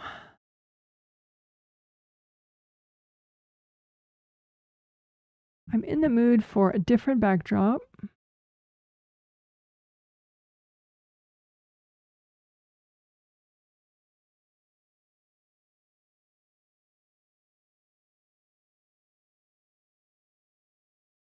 I haven't done this one in a while. Back when I had a lot of sound issues, I had tried this one and I wasn't sure what was creating the sound issues. So you can let me know if this makes the sound get weird. Hopefully it doesn't actually do that. The sound will be fine.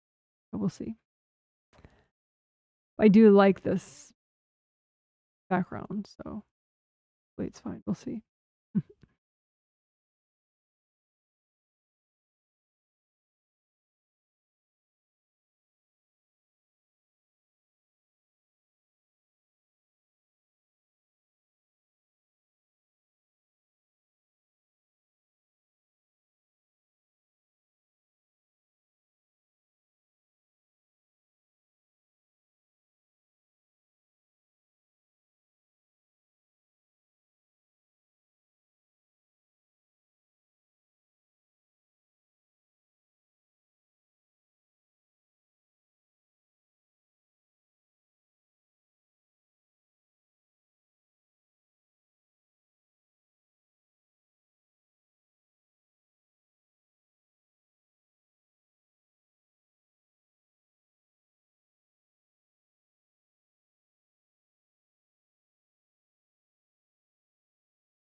Okay. So basically this technique we'll do it a couple times, but the first way I want to do it is I think the most all-purpose. And the general technique is unblocking ability rivers. So you imagine a river that represents a certain ability that you maybe don't have as much of that you would like, like your ability to sleep well, or your ability to be productive and focused when you study, or your ability to apply for jobs, or, any ability like that. But one of the more foundational abilities, which I think we can all use, is your ability to clear energy blocks, to clear triggers, to clear baggage, to clear, anything you want, stuff that people dumped in your space. Just the more you can efficiently clear, it's a real game changer for how functional you are, how confident you are, how decisive you are, all the the theme stuff. Be decisive, take action, have clarity. That all comes down to, can you clear blocked energy really efficiently? So it could be emotional baggage that triggers, or guilt that someone dumps in your space, whatever. Can you clear energy efficiently? So we'll do that one, that most generic one first.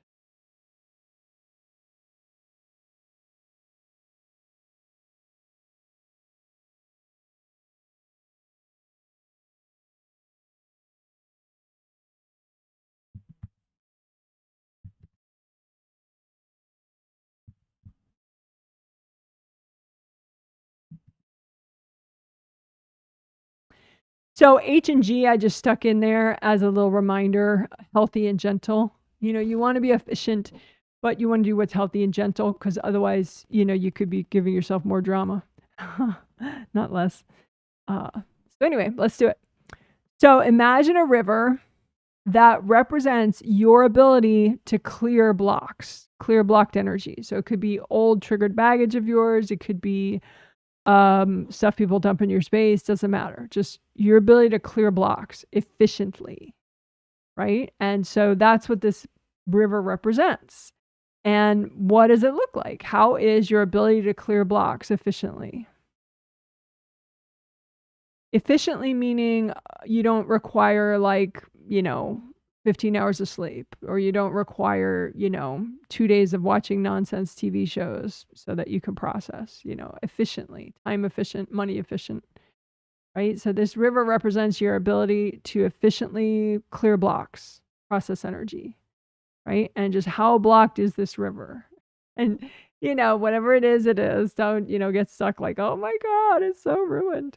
And just notice something that's blocking the river. And if you want, as you work to clear it, you can intuit who it's from. Is it from a past life? Is it from someone in this life? And just go ahead and melt the blocks. And the blocks can be from people who mean well too, because sometimes just by being in your space, even just because they like you, it can block you up a lot. So, and you don't have to read all the juicy details. It's just kind of fun, but you can just notice a block and clear it and not know where it's from. That's fine too. So again, imagine a river that represents your ability to efficiently clear blocks, clear blocked energy from your space. And notice some blocks and use gold light and melt them away.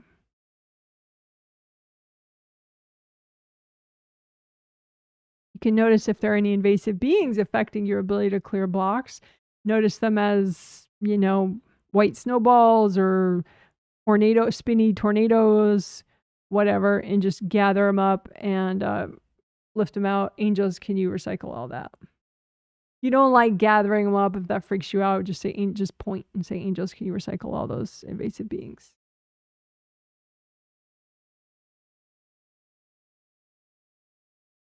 Again, imagine this river that represents your ability to efficiently clear blocked energy in your space.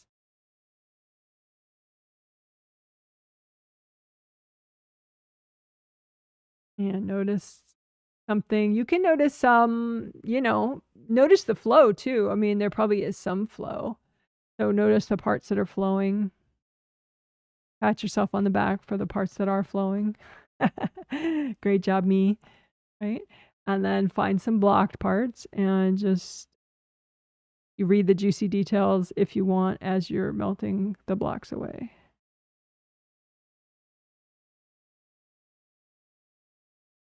If you feel like, oh, the blocks won't melt, like say if it's a big stone, but it just stays there, melt away the cords to the people.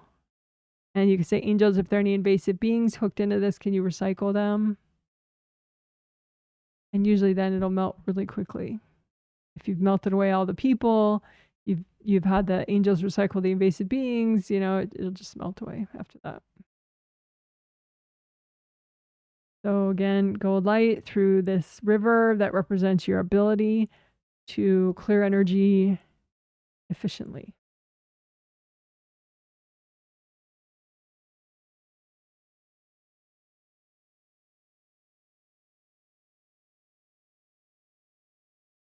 Maybe there's a person in the river. Maybe they're just kind of standing there thinking they're helping. Maybe they're not.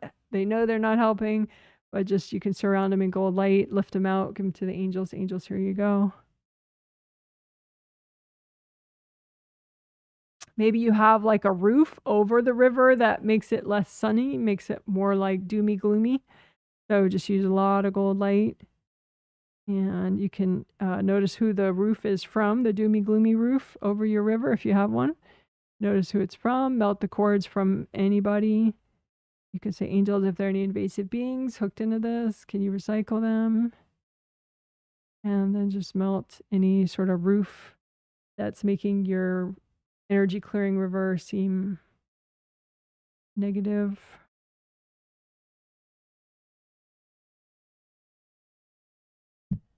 So just see what you notice about the river.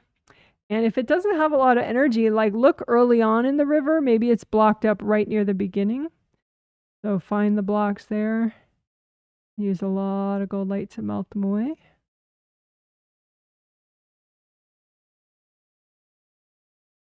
And again, some of this could be from a past life. Don't worry about that.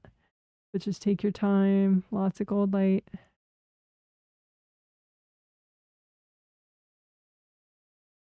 All right, good job. So at some point you get the sense, all right, I did what's healthy and gentle to do.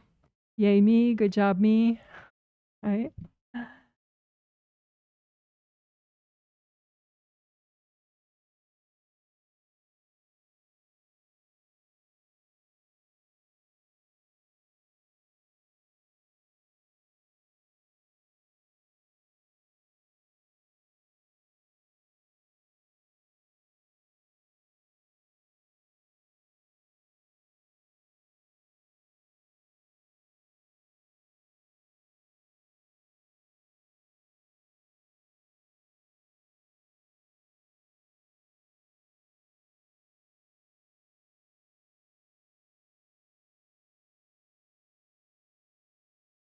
Okay, and so this one, we're going to do the river, unblocking river, ability rivers technique for helping your sexuality and your sensuality.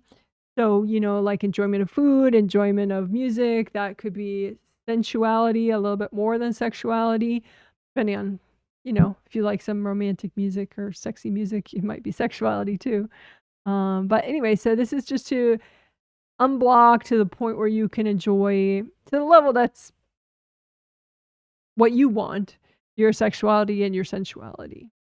And again, that can be nice to keep your body healthy. You know, there are a lot of sexual hormones that actually, you know, help all sorts of aspects of your health. So sexuality is actually not only about sexuality, it's about physical body health, immune system, all sorts of things. So I encourage you to not blow off sexuality, even if you're like, oh, I'm single, that depresses me, or oh, I'm too old for that.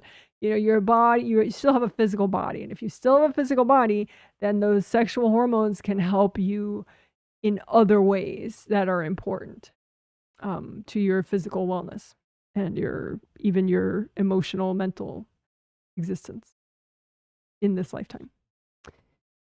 Alrighty, and they can help in your next life too, of course. Because if you don't clear baggage that you have in this life, you just bring it with you to the next one. So that was explaining. Let's do it. Okay, so imagine a river that represents your ability to enjoy your own sexuality and or sensuality. And how does the river look? How is the flow? Use gold light. You can use red earth energy, orange earth energy, more gold light. And you can admire parts that are flowing. And then you can notice parts that are not flowing well enough. You know, maybe there's some blocks.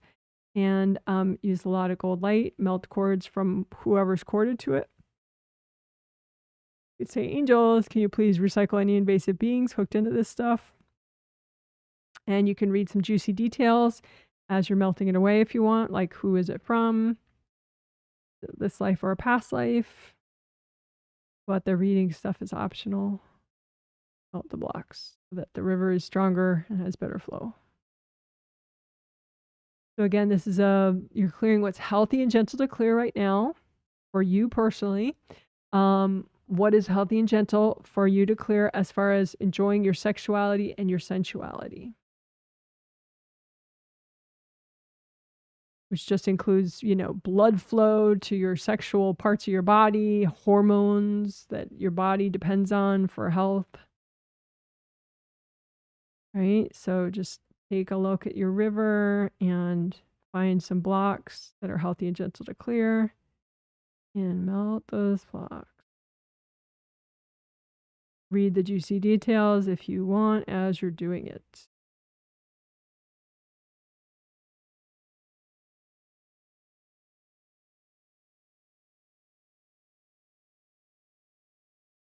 And you can check. Sometimes it's kind of obvious who's blocking your sexuality river. Like, say you have a jealous sibling or an ex partner or something. So you could look at like the obvious ones. So who's probably like it's obvious to you that they're standing in your river blocking the flow of your sexuality and sensuality enjoyment. And just wrap them up in gold light and give them to your angels. Angels, here you go. Don't do anything to them. Just wrap them up. Give them to the angels. Right? Lots of gold light, get that flow going. But then there may be some people that it might surprise you are in your sexuality and sensuality enjoyment river. Maybe it's just some random neighbor or some, some teacher or something. Because the thing is, it doesn't have to be, it's like everything's so interconnected. So maybe somebody was a little invasive on an emotional level, or, as a teacher, they were a little invasive just to try to teach you things, about emotions or something. And that ended up in this river. So you don't have to overthink why someone's here, but just be willing to surprise yourself. Find the surprising people that are in your river. And then just use a lot of gold light. Give them to your angels. Okay, again, check out your river. Check out if that flows differently now that you remove those people.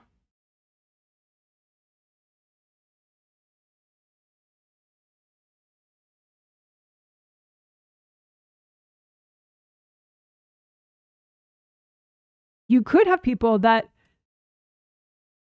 they're controlling, but they're not overtly controlling in a sexual way. Maybe they just are like really angry and rigid about politics, but again, somehow they wound up in this river. So you don't have to worry about why they're in this river, but it could be somebody who's just, pissed and resentful at you about other things. But here they are in your sensuality and sexuality enjoyment river. So just find whoever it is, whatever. It could be just rocks or, big restrictive devices from those people. Surround the devices in so much gold light and lift them out. Give them to your angels. Angels, here you go.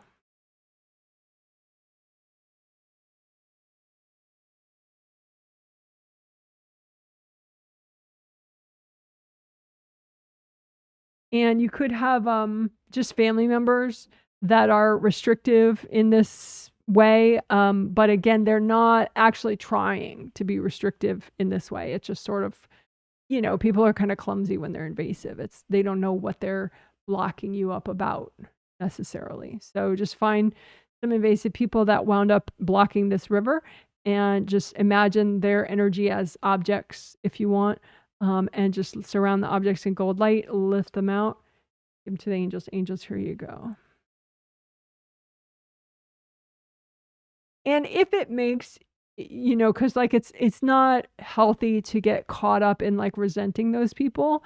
So if it helps you to be less stuck in resentment, generally people that are very invasive and controlling, they also are very blocked up themselves personally. So it makes them kind of like a jumping bean jumping into everybody else's space all the time. In case that helps you to kind of logic it out better and not just go to like, oh, I hate them, because that's not going to help you. So lots of gold light. Check out your river for enjoying your sexuality and sensuality. Alrighty. Good job, good job. You can add things to your river too, you know, like maybe plant some flowers on the banks of the river, or, you know, add some gold sparkles to your river or whatever. Ask your angels to bless the river.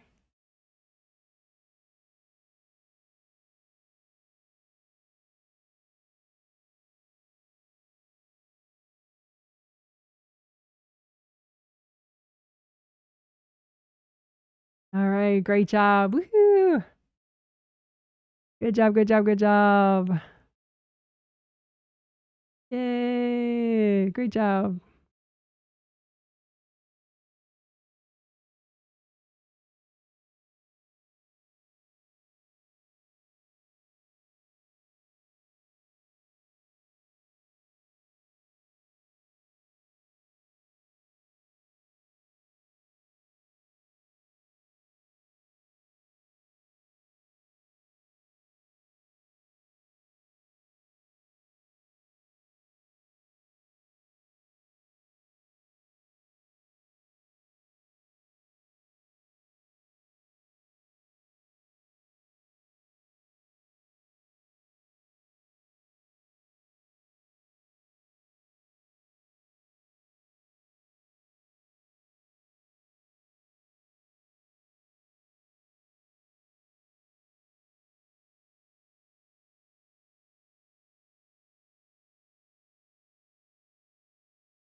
Okay, so this one is the most directly theme related. So the theme for this healing is be decisive, clarity and action, strong boundaries with group fear.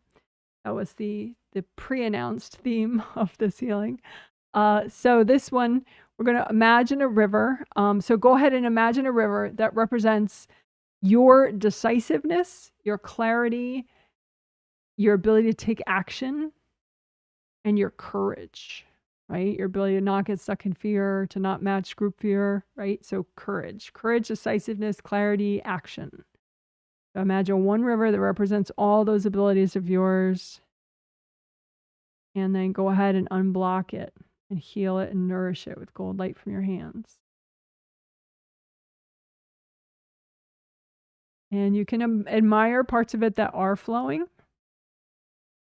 Even if there's a little trickle, go ahead and give yourself a pat on the back for that. And then find some block or some restrictive hard objects and use a lot of gold light. You can use red earth energy, soak those objects and lift them out. You can notice like the juicy details, like who it's from. Is it from a past life or this life? But you don't have to. You can just use so much gold light and melt it away. That's the important part. Get rid of it. Right? And notice any change in the flow of your river that represents your ability to be decisive and have clarity and take action and have courage. And you may have some invasive beings that are trying to make drama and reduce these abilities of yours. You can imagine them maybe like it's like a couple whirlpools, you know, spinny things in the river, or some tornadoes over the river. Or some beings are very heavy. So there could be rocks too that are invasive beings. So you just gather all that junk up, use gold light, gather it all up and give it to your angels. Angels, here you go. Or if you don't like that, if that's too assertive to just scoop it all up, give it to your angels. I like that. But if you don't like that, you could point and just say, angels, can you recycle all that?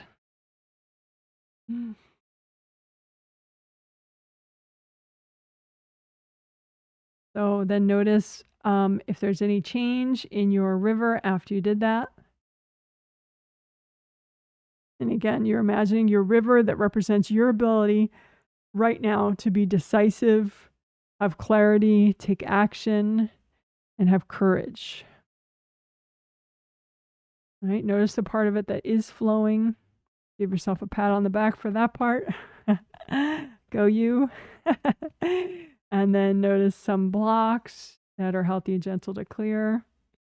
And surround those blocks in a lot of gold light. You can say, angels, if there are any invasive beings hooked into this, can you recycle them? And melt away any people that might be transported to these blocks and melt the blocks.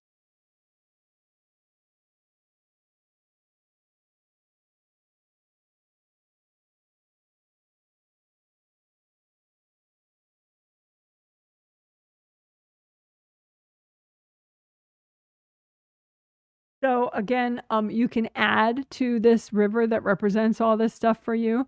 Um, you know, gold glitter, whatever healing energy color you want, generally rainbow color or gold, maybe earth energy brown you might like to. For some people that's a little heavy though, unless you're in a male body in this life or have a male identity, then maybe that brown color might be nice.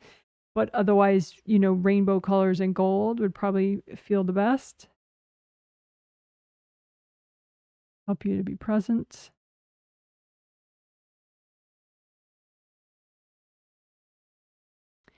So notice some people that are in this river that are blocking it up, that it's more like obvious, like, well, of course they're there, like that it wouldn't surprise you. Notice some of those people and just use so much gold light, wrap them up in the gold light, give them to your angels. Angels, here you go. Or maybe it's just they're hard objects from those people in your river. So you can notice those like rocks or, whatever device, and just surround that in so much gold light, lift it out, give it to your angels. Angels, here you go. Notice any change in the river flow after that. And then there could be some people that surprise you that are affecting this river. And you don't have to be like, oh, I didn't know they were evil, just be like, whatever, people can be invasive accidentally, whatever, so notice some people that surprise you that are in this river of yours, your ability to be decisive and have clarity and take action and have courage. Right. And maybe this is like a best buddy of yours. That's fine. Doesn't mean they have evil ulterior motives necessarily. Some people are just invasive because they're trying to help and they don't understand. Right. So just wrap up those people that surprise you, that are in the river blocking it. Lift those out with gold light. Give them to your angels. Angels, here you go. Heal the river.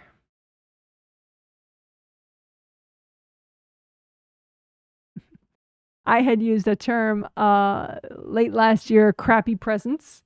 Like sometimes people dump energy or they give it to you thinking that it's something of value, and then you feel like, well, I can't get rid of it because it's a gift, So maybe you have some crappy gifts from people that ended up, energy gifts that ended up in this blocking these abilities of yours to be decisive, to have clarity, to take action, to have courage, right? So just notice if there are any crappy gifts blocking this ability river of yours. And if so, you can surround those crappy gifts in gold light. You can say, angels, can you recycle any invasive beings hooked into these crappy gifts? And melt the cords from the people. You can notice the juicy details about the crappy gifts. Like, is it this life, from this life, or from a past life? Who gave you the crappy gift? Crappy is kind of a judgment, but you get the point. And then just lift out. If they don't melt fully, then just lift out the crappy gifts blocking your river and give them to your angels. Angels, here you go.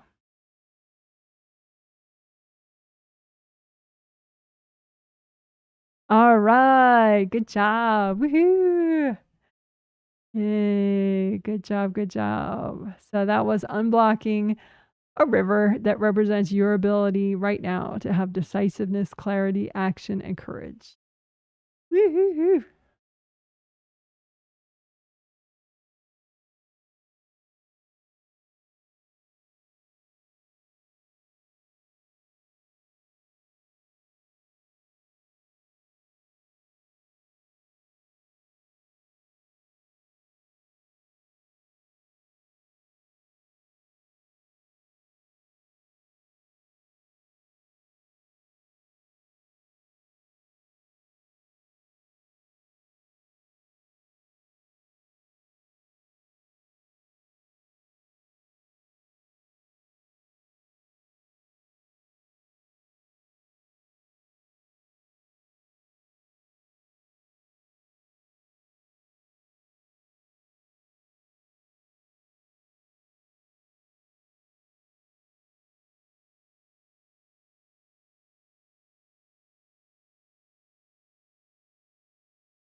Okay, so this is the wrap up section that we'll do as we end the healing. And so we'll clear STEBs, stubborn triggered energy blocks again, and we'll unblock major joints and above the head, which usually in the past I've called tree trunk areas, as like you imagine there's the trunk of the tree and the root flare of the tree, you know, goes to your major shoulder joints, your major hip joints, your major knee joints, your major ankle joints. So all those major joints, we're going to unblock those and above the head, because invasive energy, if you have blocks in all those places, invasive energy can just go in and kind of hook in, and then it's harder to be present. You can be more likely to have discomfort in those joints if these areas aren't so unblocked that you can be there fully, right? If you're there fully, you have better flow, your body functions better, and literally physically feels better, right? So that's unblocking the tree trunk areas, major joints, and above the head. Okay, but first let's clear STEBs. So just put out in front of you copies of any energy blocks that are bothering you on any level because of what I said, because of your day, because of what you have to do tomorrow, whatever. Because of politics, you know, put all those energy blocks out in front of you that are triggered. Because again, external things aren't really what's bothering you. It's what's triggered within you by those external things. Then that's what's really bothering.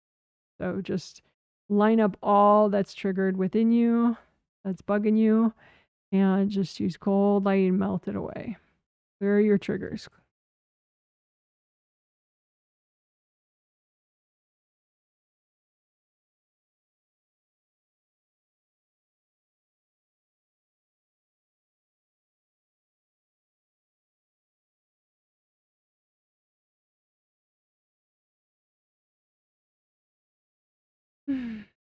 So one more time, put your triggered energy blocks out in front of you, any that you still have, and bring up red earth energy. Use gold light, melt cords from people and from yourself going into the blocks. You can say, angels, if there are any invasive beings hooked into these blocks, can you recycle them? And use so much gold light that they melt away, or you can blow them up once you've gotten everybody out. Any are left, just use a lot of gold light and give it to your angels. Angels, can you help me with all that?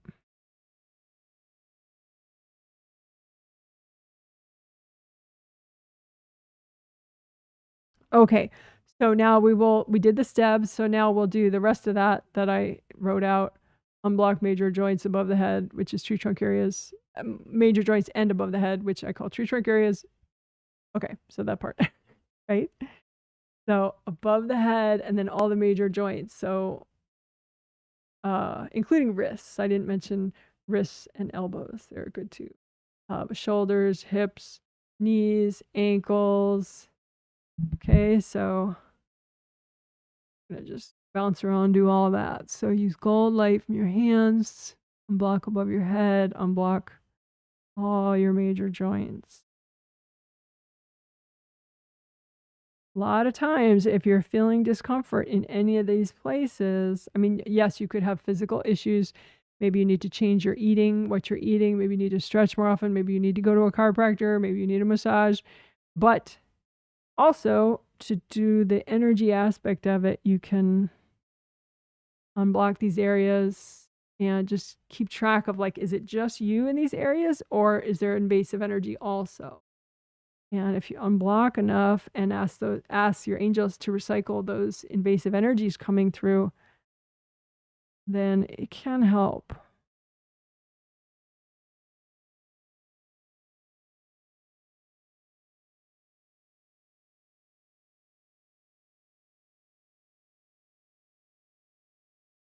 Again, you're using gold light from your hands, right? You have your hand chakras, your fingertip chakra set to metallic gold color with your intention. You can do all this without seeing energy, right? You just imagine, you make a copy out in front of you of yourself, just like AccuDoll here, but it doesn't have to be as detailed as her.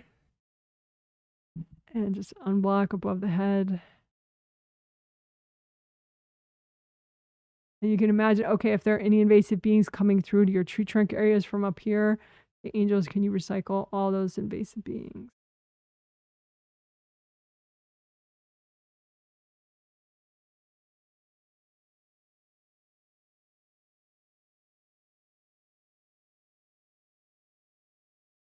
And you might find a couple more. Say, angels, can you recycle those invasive beings?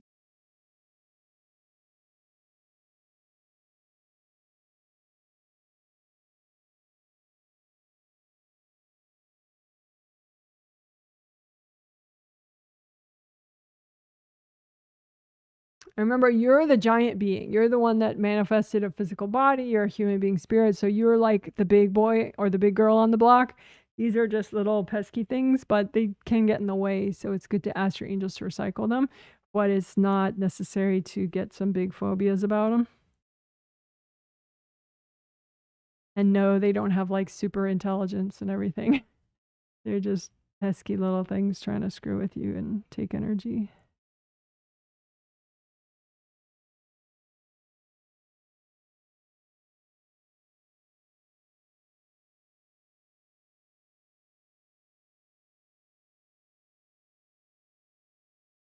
So again, comb through above your head, check for invasive beings that come through and hook down into your major joints, and just get a sense of them and just say, angels, can you recycle these invasive beings?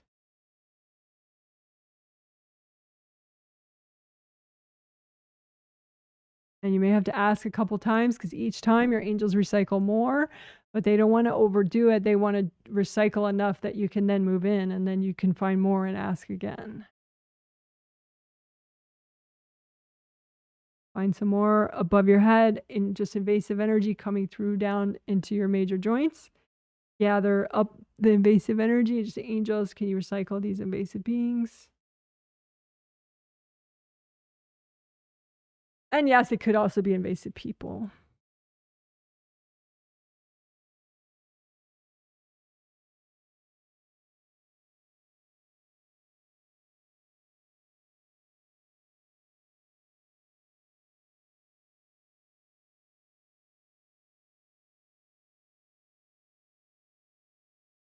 We'll do a little bit all around the shoulders, above, in front, and behind the shoulders.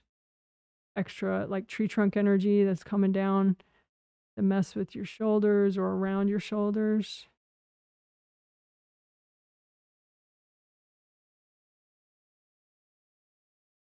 Your shoulders are really big for like personal power and manifesting.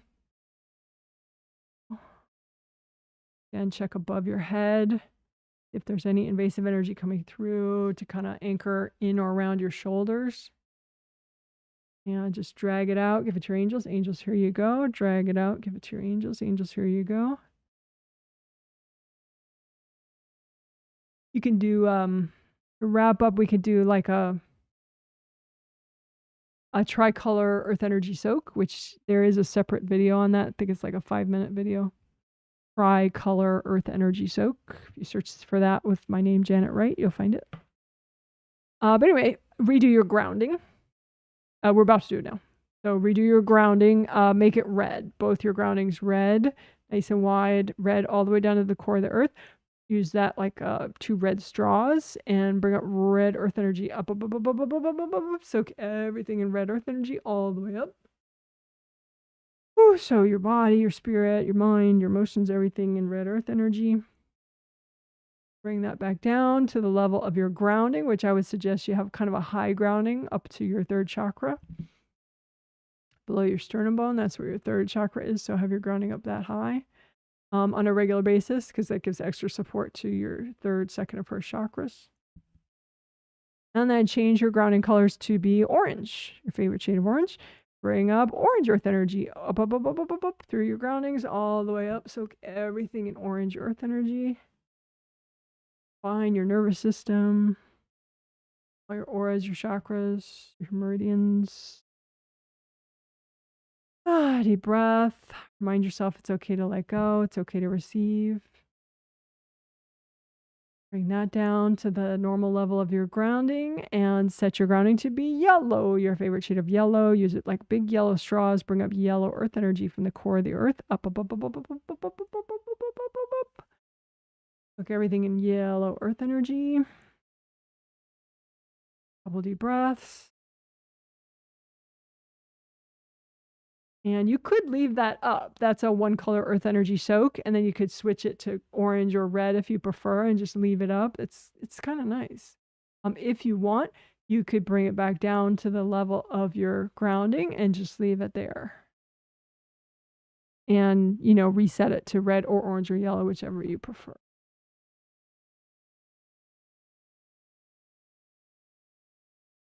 All right.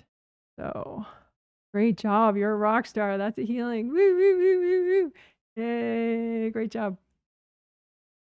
So even if you just did a teeny bit of that on your own as a self-healer, that's awesome. Congratulations.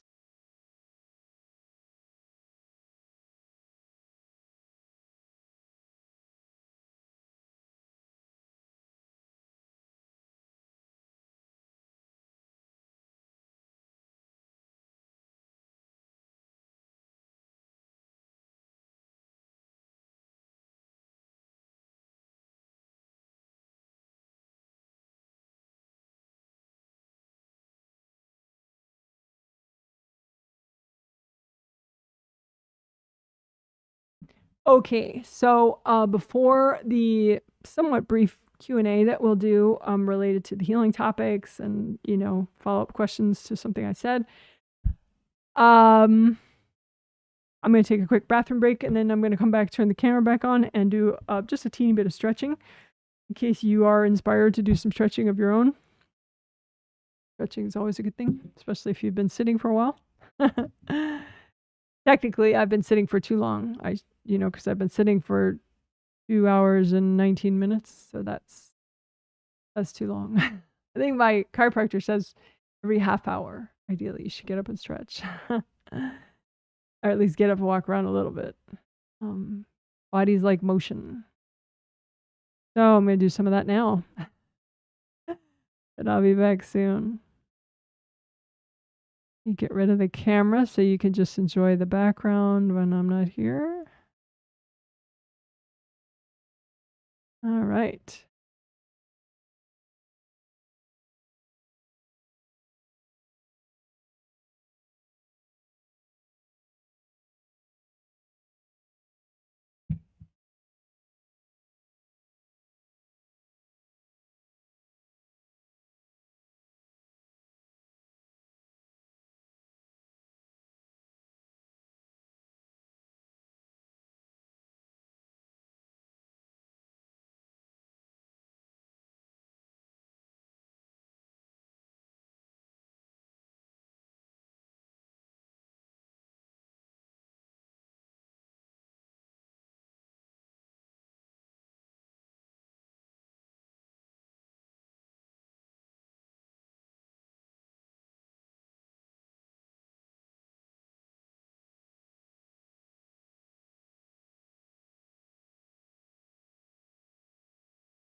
Hey everybody, I'm back.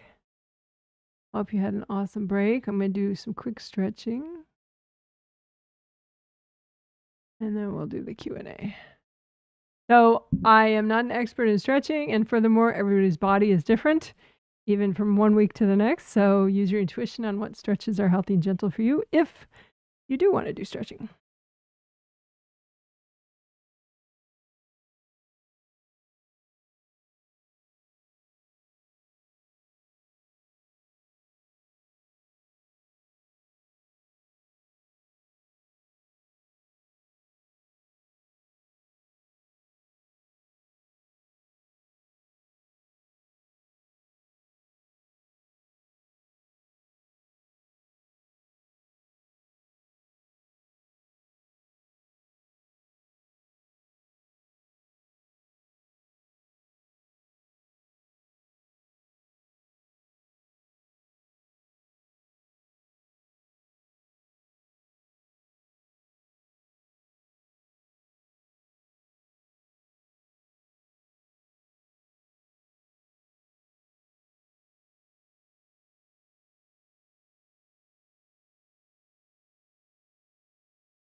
All right, hello, hello. Hope you had a good break.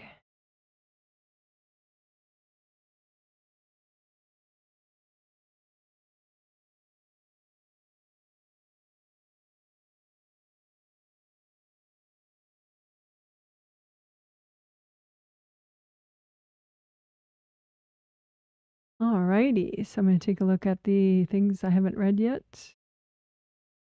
And if you just want to say hi, that's fine too. Any comments help the YouTube to take the video more seriously.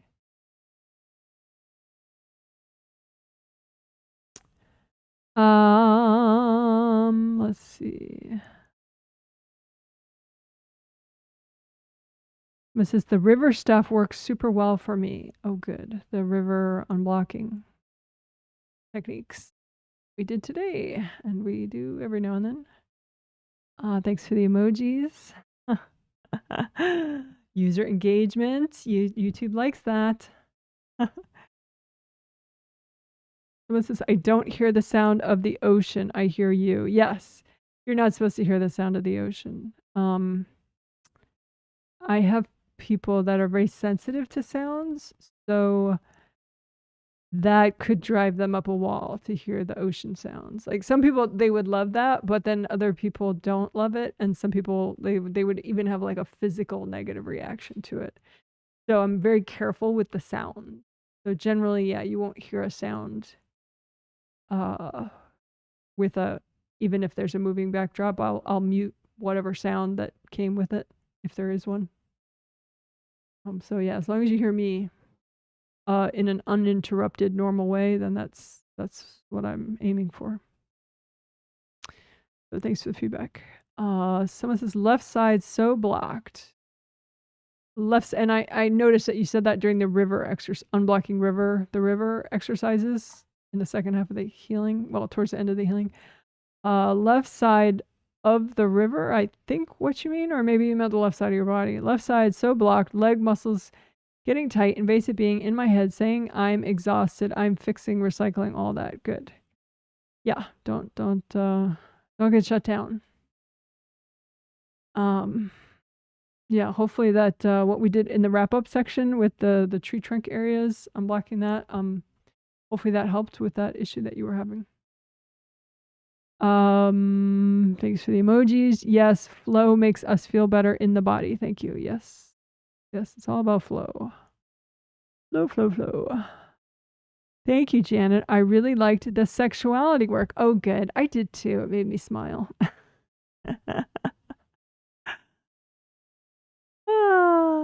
That seemed to be the biggest work I felt today. Oh, that's nice. I've been working my job change / move spiritual path, and I have a lot of junk on my back that I'm clearing from past lives.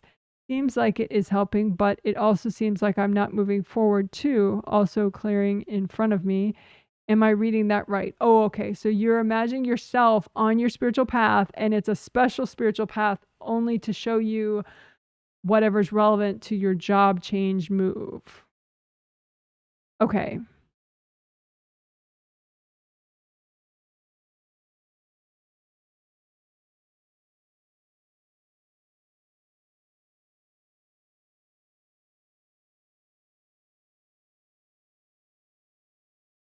Yeah, I mean, if I look at when you move, you'll move forward like 8 steps, and then you'll start moving like forward diagonally, and then you'll kind of like move like straight like to the right. You know, so it's like you do move forward like 8 steps, but then you start getting sidetracked and then you get really sidetracked. But then, you know, you adjust and you get back and you move forward another 8 steps. So I guess the question is, it doesn't look like you don't move forward. It just looks like then there is this sort of sidetracked kind of pattern where after you move forward, then you'll get sidetracked for a while. Is it because of your mom? No. Is it because of your sister in your space? No. Is it because of your husband in your space? No. Your dad? No.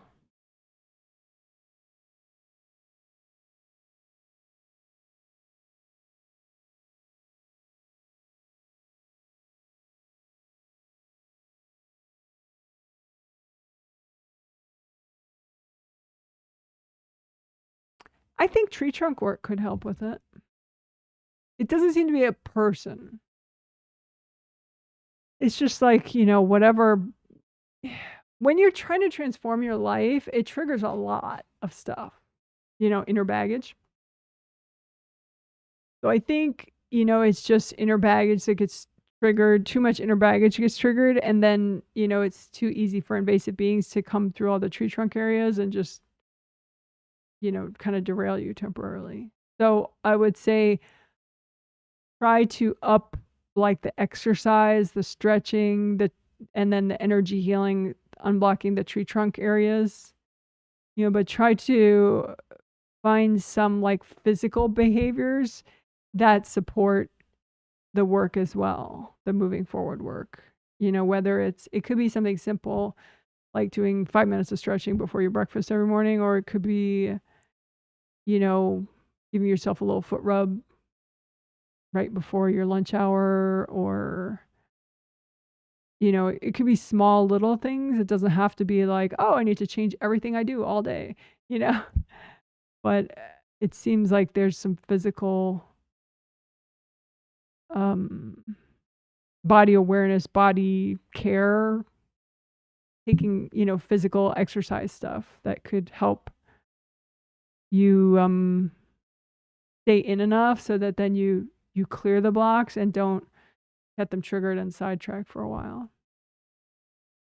It's just energy blocks that trigger, inner baggage that triggers random energy blocks about different things.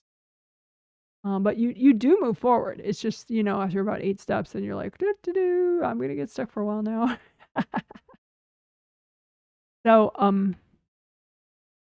so yeah, maybe just keep track of that, you know, and you could proactively clear the stuff that keeps making you move to the side. I think part of that is the physical activity stuff.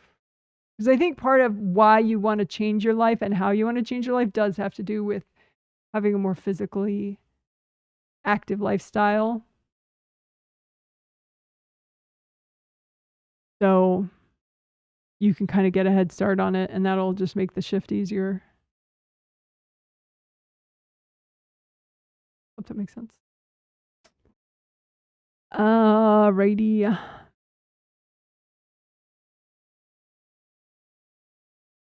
So I think your reads are accurate. I just think that I wanted to take a step back and look more at like the overall pattern, because it didn't seem right that you weren't moving forward at all. It just seems like when you're stuck, that's when you read it. So yeah, when you're stuck, you're not moving forward. But if you back up and look, okay, overall, am I at all moving forward at any time on this job change move thing? Then you see the forward moving, and then you see that, so you see a broader set of information. If you don't only look at yourself when you're stuck, look at just overall, like, what's my pattern of, how do I move forward and when do I get stuck, and how do I move forward and when do I get stuck? If that makes sense. It can be a little overly discouraging if the only time you read yourself is when you know you're stuck. But, at least if you back up and read the whole pattern, then it's not as discouraging. So yes, I don't disagree with your reading. I just think that what I did was a little more validating and yielded maybe, yeah, I think, because you work in the validation of it, that you are moving forward. It's just then you keep sidetracking. Okay, hope that helps. Thanks to the emojis. Someone says, thank you, Janet. During my healing, I felt like I needed to get up and be in my body. There you go. But I couldn't quite get there. I think I need to work on my ability blocks and believe in myself more. So more heart chakra healing, something that will give me a push. I think sometimes you're very like, oh, I need to go for a big run, and then your body's like, screw you, that's not what I had in mind. Like, you're a little bit like you have like get up and be physical. Like, think of what did your body intend for that? Was there like quick stretching like I just did on camera, or is it dancing to a song that you like? Is it, like, try to think outside of your mental box of what you think the being physical is that you need to do. And think of, because I think if you meet your body halfway with like what your body had in mind and what your body's in the mood for, it'll be easier.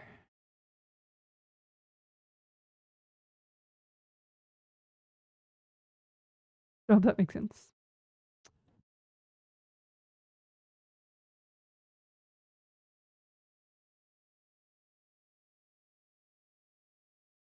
Like, even, staying seated, but giving yourself, a little massage of like liver 4 right there in the chubby part, or like giving yourself a little bit of a shoulder rub while you're still seated, and looking at the energy of that, or, a little foot rub while you're still seated. There are a lot of body engagement things that you can do. And generally you can find one that is doable, you're not too resistant to do, and it is what your body is in the mood for.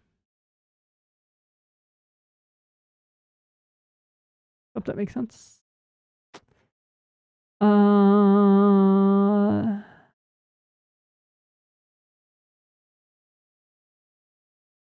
So yeah, I don't think the push is the problem. I think that you get a little rigid mentally as far as what you feel like you should do.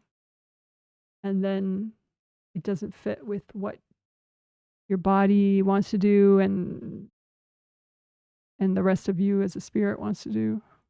So maybe I don't think the push is it. I think the being more creative, thinking, don't assume that this one thing is what you have to do and you need to push yourself into that.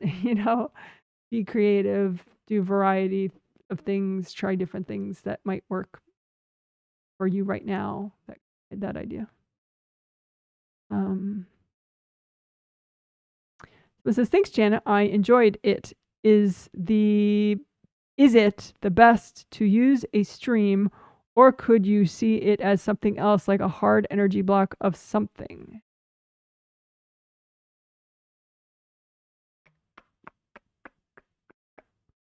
So I think you're referring to all the unblock river exercises that we did.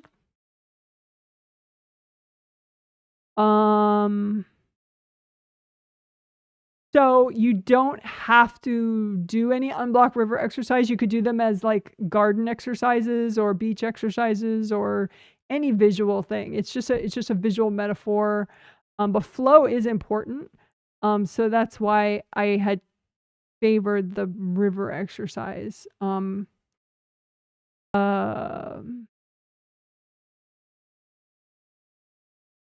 mean, the point is we're removing blocks that block the flow of the river. So it's not that we're not visualizing the hard energy blocks. We're just, I mean, so I guess what you're saying is the whole metaphor idea is blowing your mind and you just want to melt blocks. Yes, you could do that. The idea of having an underlying metaphor with it, so like a beach or a garden or a river, is to validate that you are making progress, because you might see, you know, if you remove some stuff that doesn't belong in your garden, you might see all of a sudden everything looks more vivid and more alive.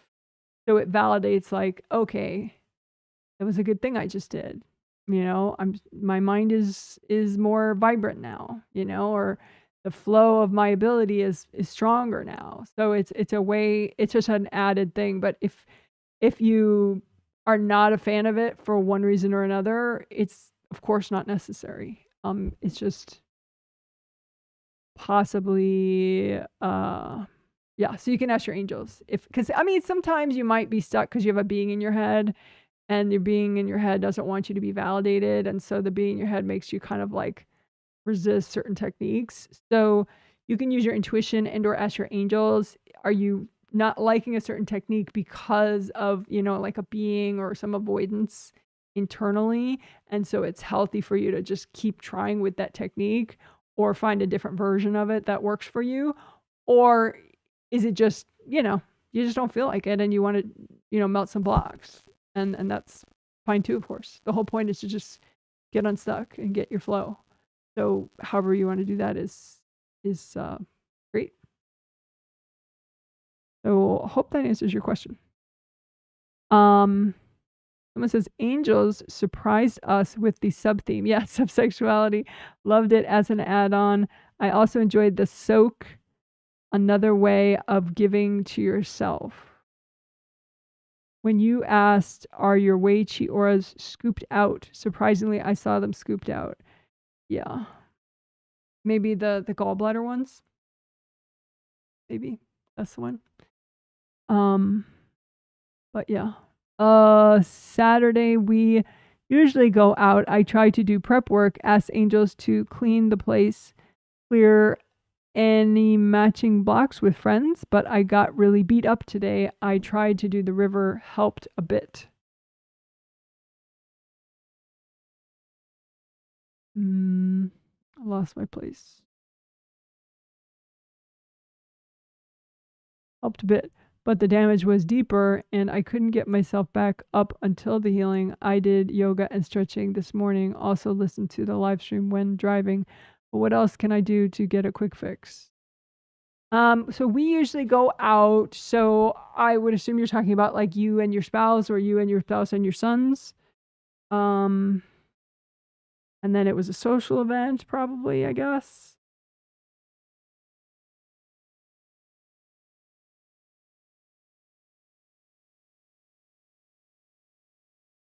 Maybe some extra work on your legs, like the meridians in your legs, the Wei Qi auras around your legs, unblocking just the basic leg channels, how present you are in your hips and knees and ankles, that kind of thing.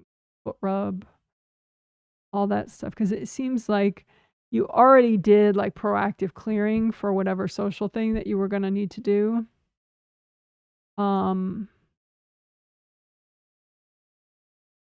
But it looks like in social events, you tend to be less present in your hips and on down. So hips, knees, ankles, grounding, that kind of thing. So,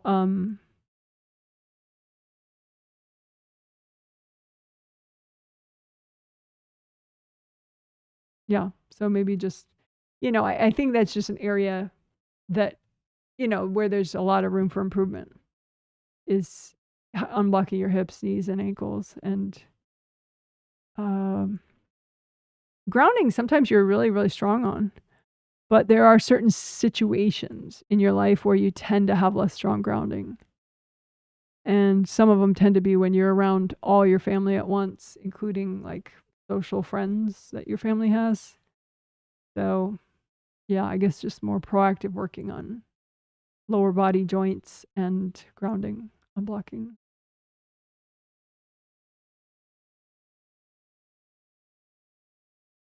Also, maybe like a one color earth energy soak, just leaving that up the whole time. That might be comforting. So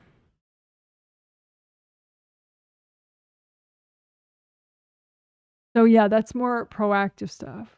But the one color earth energy soak you could do during the event. But anything that gets you a little bit more in your hips and your knees and your ankles. Someone says, thank you. I'm feeling more comfortable in my body compared to earlier. Oh, that's good. When I was annoyed and unsettled. Oh, yeah, with the leg stuff. And I'm back to my calm, easygoing, relaxed clothing. I don't care hair. Back to the real me. Well, good.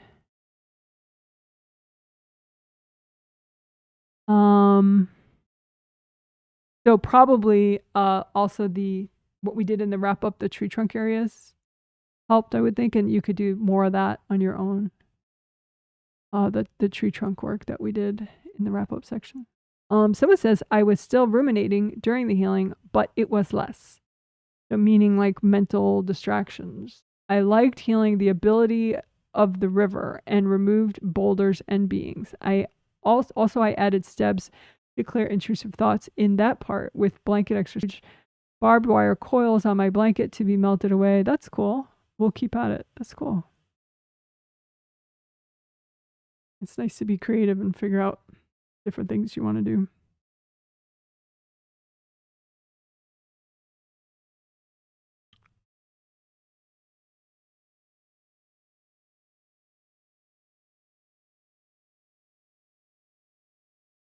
Your dad, he's sort of stuck in like a telepathic yell at you.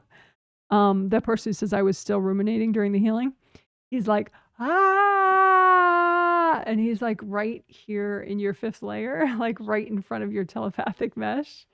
Your telepathic mesh is kind of like muddy with his energy.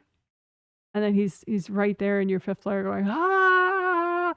So that'll kind of mess with your mind.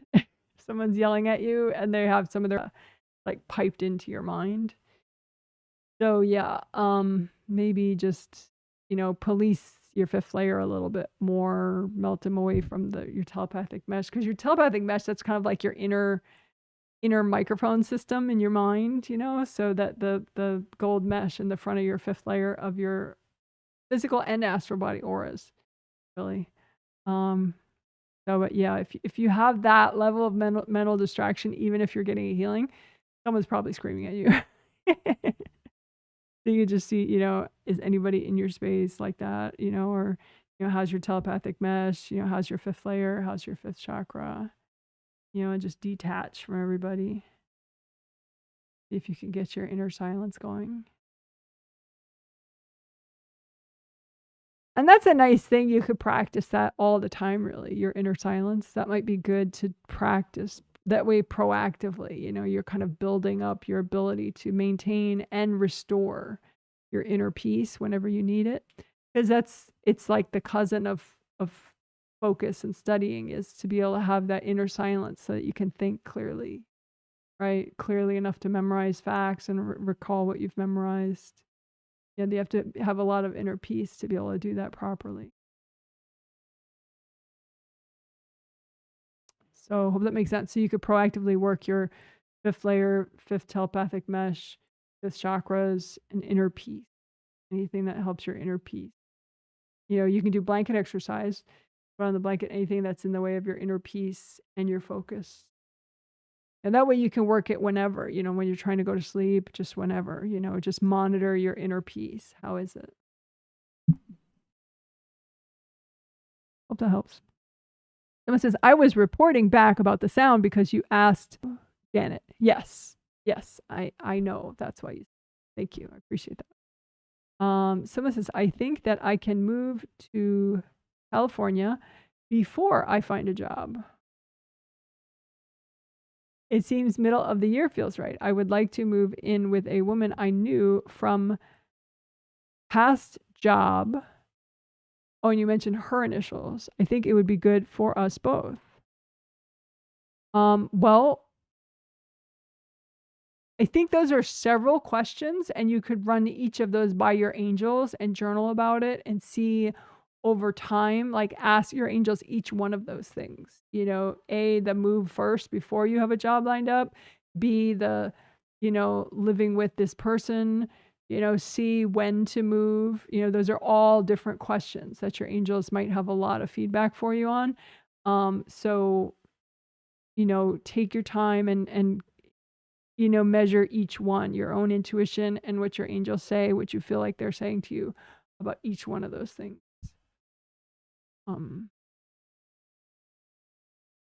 Because I think you are hearing them somewhat, but there's distortion along the way. So I think if you divide it up into separate issues, separate questions, totally separate questions, and take your time and clear blocks so that you hear more and more clearly your own wisdom and your, you know, your angels. Like you could unblock your 7th to 8th chakra, you know, the gold flowy river between your 7th and your 8th chakra, so as you get more and more past life wisdom about stuff too. About those questions in particular. Someone says, thanks for explaining what's my about job change / move path. That's helpful to know. I definitely wasn't reading the validation of my work and was getting discouraged. Yeah, if you only read like, why am I stuck? Why am I stuck? Why am I stuck? You know, and you don't read like, okay, but what's working? You know, when am I not stuck? You know, and see the pattern of becoming stuck.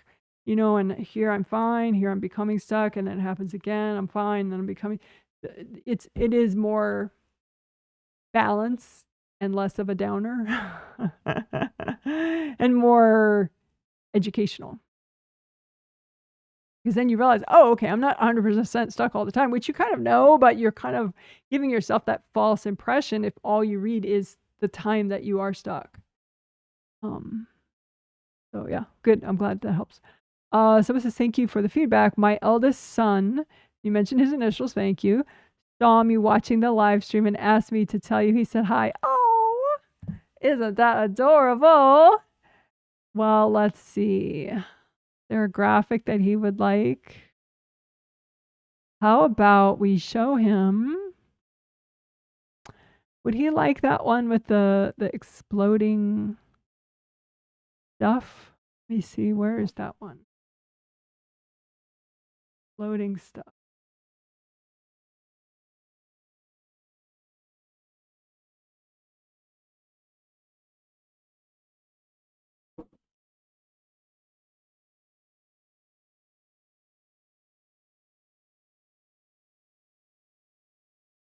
I might not be able to find it.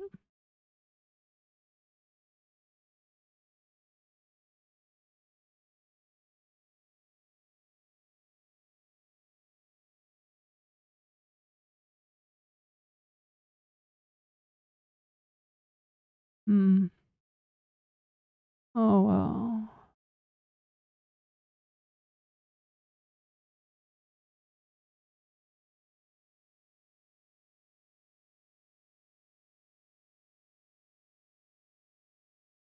Yeah, I can't find it. I don't know where it is. I like it too.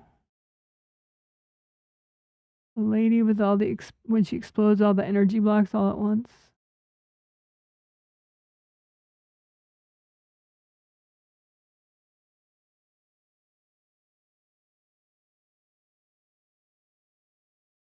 Hmm.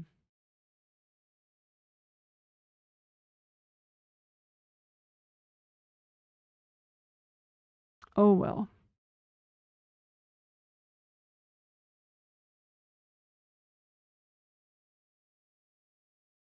Yeah, I'll give up.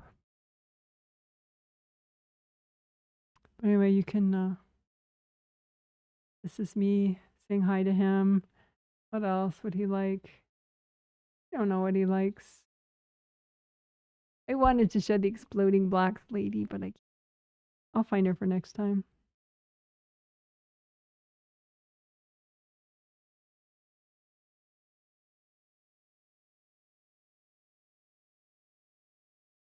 Maybe he likes the butterflies. Butterflies are easy. Oh, those butterflies are for him. Hi. All right. Okay. So, someone says, I feel so off. Is my friend, and you mentioned their name, courting me? I feel like I'm not in my body too. I feel like I'm not taking care of myself the way I need to.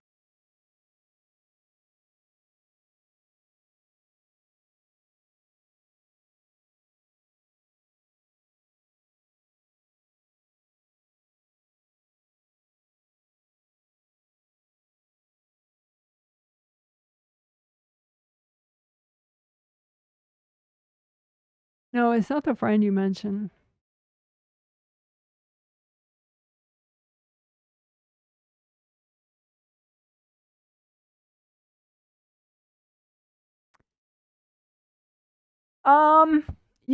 I don't know if I'm confusing what I read in your survey recently with other surveys I've read, because I read a lot of surveys, obviously. But did you write about like, okay, there's a new guy, so I think the old guy that I was sort of fixated on, I'm just sort of gonna move away from that idea. I think that the old guy that you used to be fixated on is in your space. Sometimes people, they don't want to date you, they just like that you're fixated on them. Like it's a validation to their ego subconsciously. So it just looks like somebody that you have been fixated on, it was kind of a pointless waste of your energy, is in your space. So you could just, burn them out with gold fire, which won't hurt them because it's gold. If that's, or like gold sandstorm, or you could put them in a big gold bubble and just give them to your angels. But then, fit back in all your joints and stuff, clean yourself out. I think he's running just sort of this like focus on me kind of a thing, and it's like derailing your mind. It's like your kryptonite. Yeah. Yeah, it's your ex obsession guy that you used to obsess on that you're actually starting to not obsess on. Yeah, people like that. It's just funny. I was actually involved with a guy like that for, was it a full year? And he would just validate me just enough that I was like totally focused on him. And it took me forever to figure out the game, like so long. Because it's like amazing because they can kind of watch. It's like a cat and mouse game, and they can watch you, the mouse, like moving away, and they're like, oh no, that's not going to work for my ego. And so then they do just enough so you, the mouse, comes right back. And then it's not like they're giving you what you need. They just give just enough so that you're totally distracted again. It's a very manipulative thing to do. It's like they know they're not what you need, but they don't care. They just like that gratification. They like the game, the manipulation. Took me forever to figure that out. Well, not forever, but it felt like forever. Anyway. Hope that helps. But yes, you were saying, oh yeah, that was my survey, and I feel him for sure. Thank you, Janet. You're welcome. Alrighty. Someone says, hi, Janet. Thanks for the healing. You are welcome. I do feel lighter and open, but got whacked last night and it shocked me. I think my third layer was affected, still learning to read myself. Well, you are right. You did get whacked, pretty deep whack. It looks like, I think it was in front, like down in this level, but it was also up here, like, so there was a big valley right here. So now that's mostly healed up, but you could redo the good karma window, base of skull, all that section, which I don't know when it would be.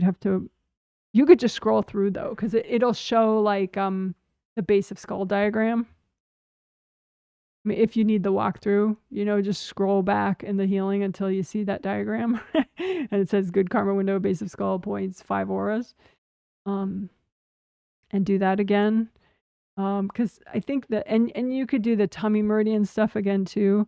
I mean, you could freestyle it. You don't really need me walk you through it. It's just, sorry about all that hair.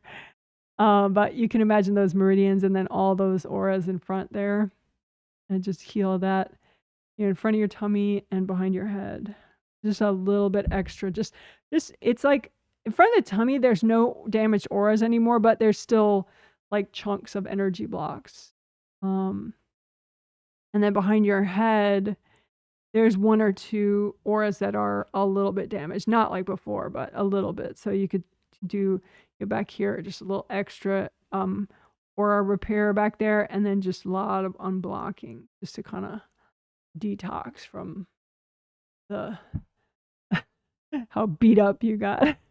Because flow is strength, so the more blocks you can unblock there, the less like next time it'll go through so much.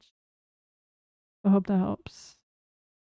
But yes, good for you that you were able to read it and you just didn't get stuck in feeling like crap, that you were like, oh, I think I got whacked.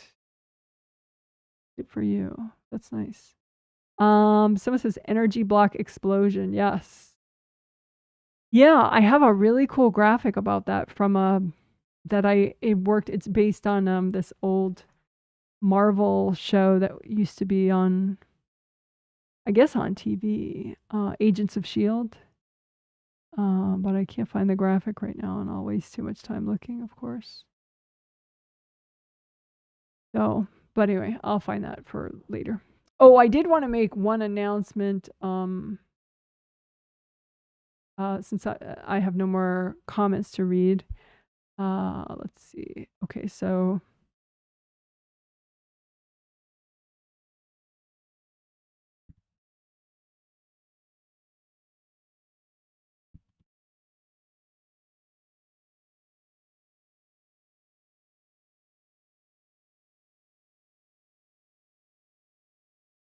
okay, so for the Wednesday healing this month, I think often the Wednesday healing, which is the 3rd healing in the triplet set, that's the only healing I do all month on a Wednesday. There'll be no post-healing Q&A, that's what this is. There won't be that. So the next healing is this Wednesday in 3 days, and there'll be no post-healing Q&A. That's because it's family healing, family live streaming day. So my husband also has a Wednesday live stream, and it starts like right now. It would have started 35 minutes ago if this were Wednesday, and we don't have the internet bandwidth to both live stream at the same time. So I'm going to try to start more promptly on those days, and I'm not going to do a Q&A after the healing. But it's not going to be every month like that. It'd be most months like that. But I think in a month, in February, on that Wednesday healing, I might have a Q&A because I think my husband might not be working that night. But, long story short, whatever. So, but in the Wednesday healing, often I will not have a Q&A after the healing. And this Wednesday, for sure, I will not have a Q&A after the healing. So there'll still be the healing. There'll still be the chit chat beforehand where I describe what I'm going to do. And then I'll just say, okay, you're amazing. Bye. And if you have post healing questions, you could post them under the video.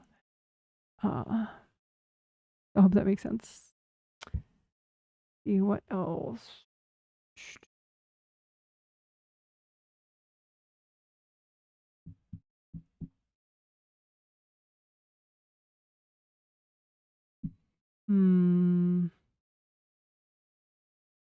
Don't have a lot to say that's new.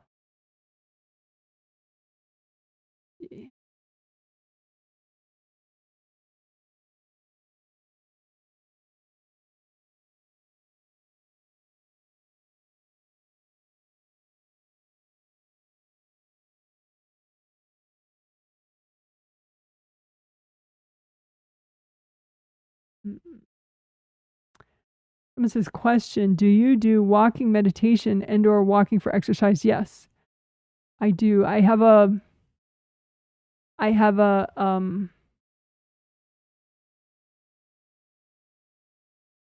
the question is, do you do walking for exercise or walking meditation? I used to walk, raincoat, etc. during lunch when I lived in Oregon. Yes.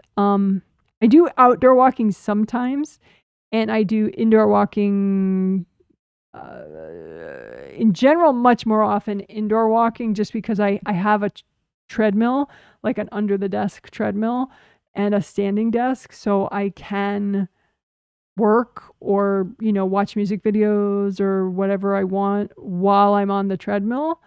So that's where I do the majority of my walking for exercise, is when I'm indoors on the walking treadmill, because I can do that for because how much time you can lose on YouTube just like watching dumb shit, you know? So it's nice if I, walk 3 miles while I watch dumb shit, Then I'll be like, well, at least I walked 3 miles, or something. And it's on this slight incline and it's like got bounce, so it's good for my knees and whatever. And I mean, I can walk, that's okay. Outside, that's good enough for my knees, even if I'm walking on the street. So but it's just, then you got to do it in daylight and it's dark right now because we don't have really sidewalks where we live. It's all like, you're dependent on the driver not being drunk or crazy or whatever, or asleep at the wheel, because there's not like a proper sidewalk here and not even great street lights. So, I do have I have a bright orange hoodie that I'll wear when I go on the walk. So it's like this hunter orange, like, whoa. So if I do a daylight walk, I'll wear and it's, not like the middle of summer, I'll wear my orange hoodie so that it's a little more likely the drivers are going to be like, oh, there's a pedestrian.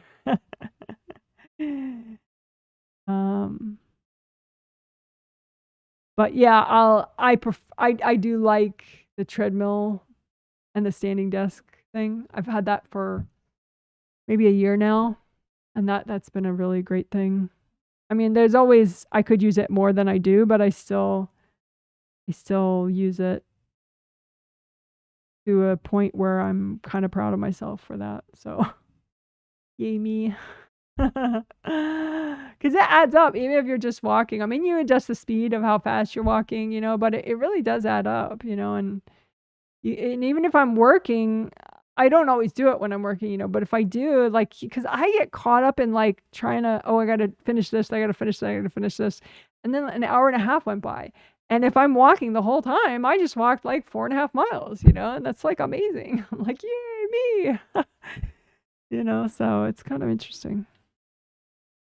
Anyway, good for you, Janet A. Yeah, I'm kind of relieved though, because sometimes you spend a lot of money on something and you don't use it, and it's like, oh, I spent so much money. But thankfully, the standing desk and the under desk treadmill thing, it just works for how my brain is. Because I get caught up on oh, I have so much to do and so little time, and so with that, I know I'm doing 2 things at once. So my mind is like, ooh, I'm more time efficient. I can get more done. So it works with my little mental hangups. I think that's a big thing with personal growth. You just have to figure out how your brain works and what's going to work for your brain and all the little hangups you might have. All right, cool. I don't really have any dramatic pet updates. Everything is just so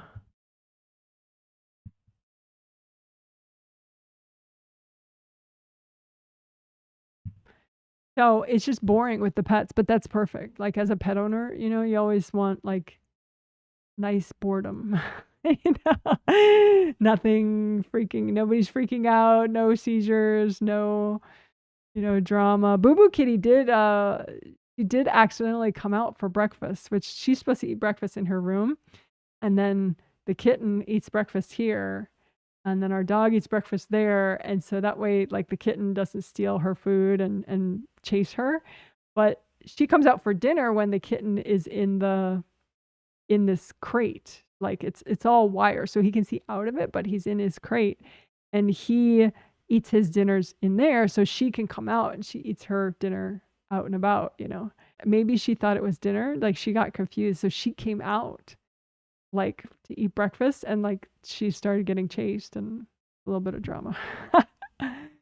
But she went back in and ate her breakfast in there. So it always works out. Someone's talking about fascia stretching. Fascia is amazing. Check it out. Stretching fascia. I'm a fascia follower. Yeah, I sort of had mixed experiences with fascia. There was this massage therapist.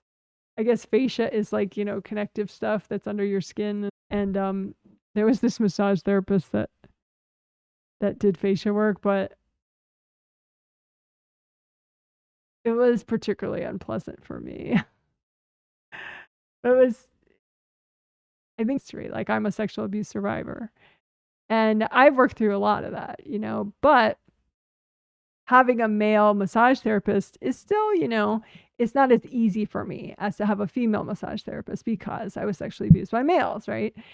And this fascia work that he did, he had this way where he would bang your body up against his body, like over and over. And it was just like, dude, like, I don't know if you realize like what this is similar to, and you're doing it forever, and you're just like not that present, and this is not cool. It was like way too triggering as an abuse survivor. It was like, oh. I got way more triggered than the fascia work actually helped each time. And I kept trying to clear like abuse history that would trigger for it, but just the way he did it, he just kept banging your body up against his, and it was like, Jesus, dude, like right up against his hips and shit. I was like, okay, dude, man, thanks a lot, but you know, I'm out. So that's my experience about fascia work. I think if you have an abuse history, maybe just get a female massage therapist if you're going to get fascia work done. Or maybe there's a massage therapist who's a guy who does fascia work who's not as oblivious about abuse survivors.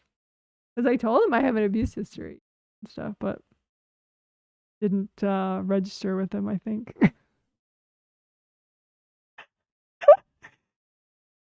Someone says, I am with you about the triggering and what you went through. Yeah. Yeah. People are just not very survivor friendly. But you do fascia work on your feet. Well, that's nice. Not on others touching you. Yeah. Not on others banging their pelvis against your body over and over really roughly. All right. Well, if that triggered you, please just, you know, do stabs, clear, put all your blocks out in front of you that got triggered by hearing my non-survivor friendly massage therapy story. Just blow up your triggered blocks and redo your grounding. Lots of tricolor soak. Remind yourself how powerful you are, strong and mighty you are, how grounded you are. All right. Lots of videos about fascia exercise. All right. Well, good. I'm glad you like it. Okay. You guys are awesome. I hope you have a good morning, afternoon, evening, whatever's next for you. And we'll do a little Disney butterfly. I shouldn't say Disney. Disney's a giant mega corporation that is potentially whatever. So we'll just do butterflies. Nice natural nature vibe butterflies. Bye, everybody. You're amazing. Exhaling's on Wednesday. Bye.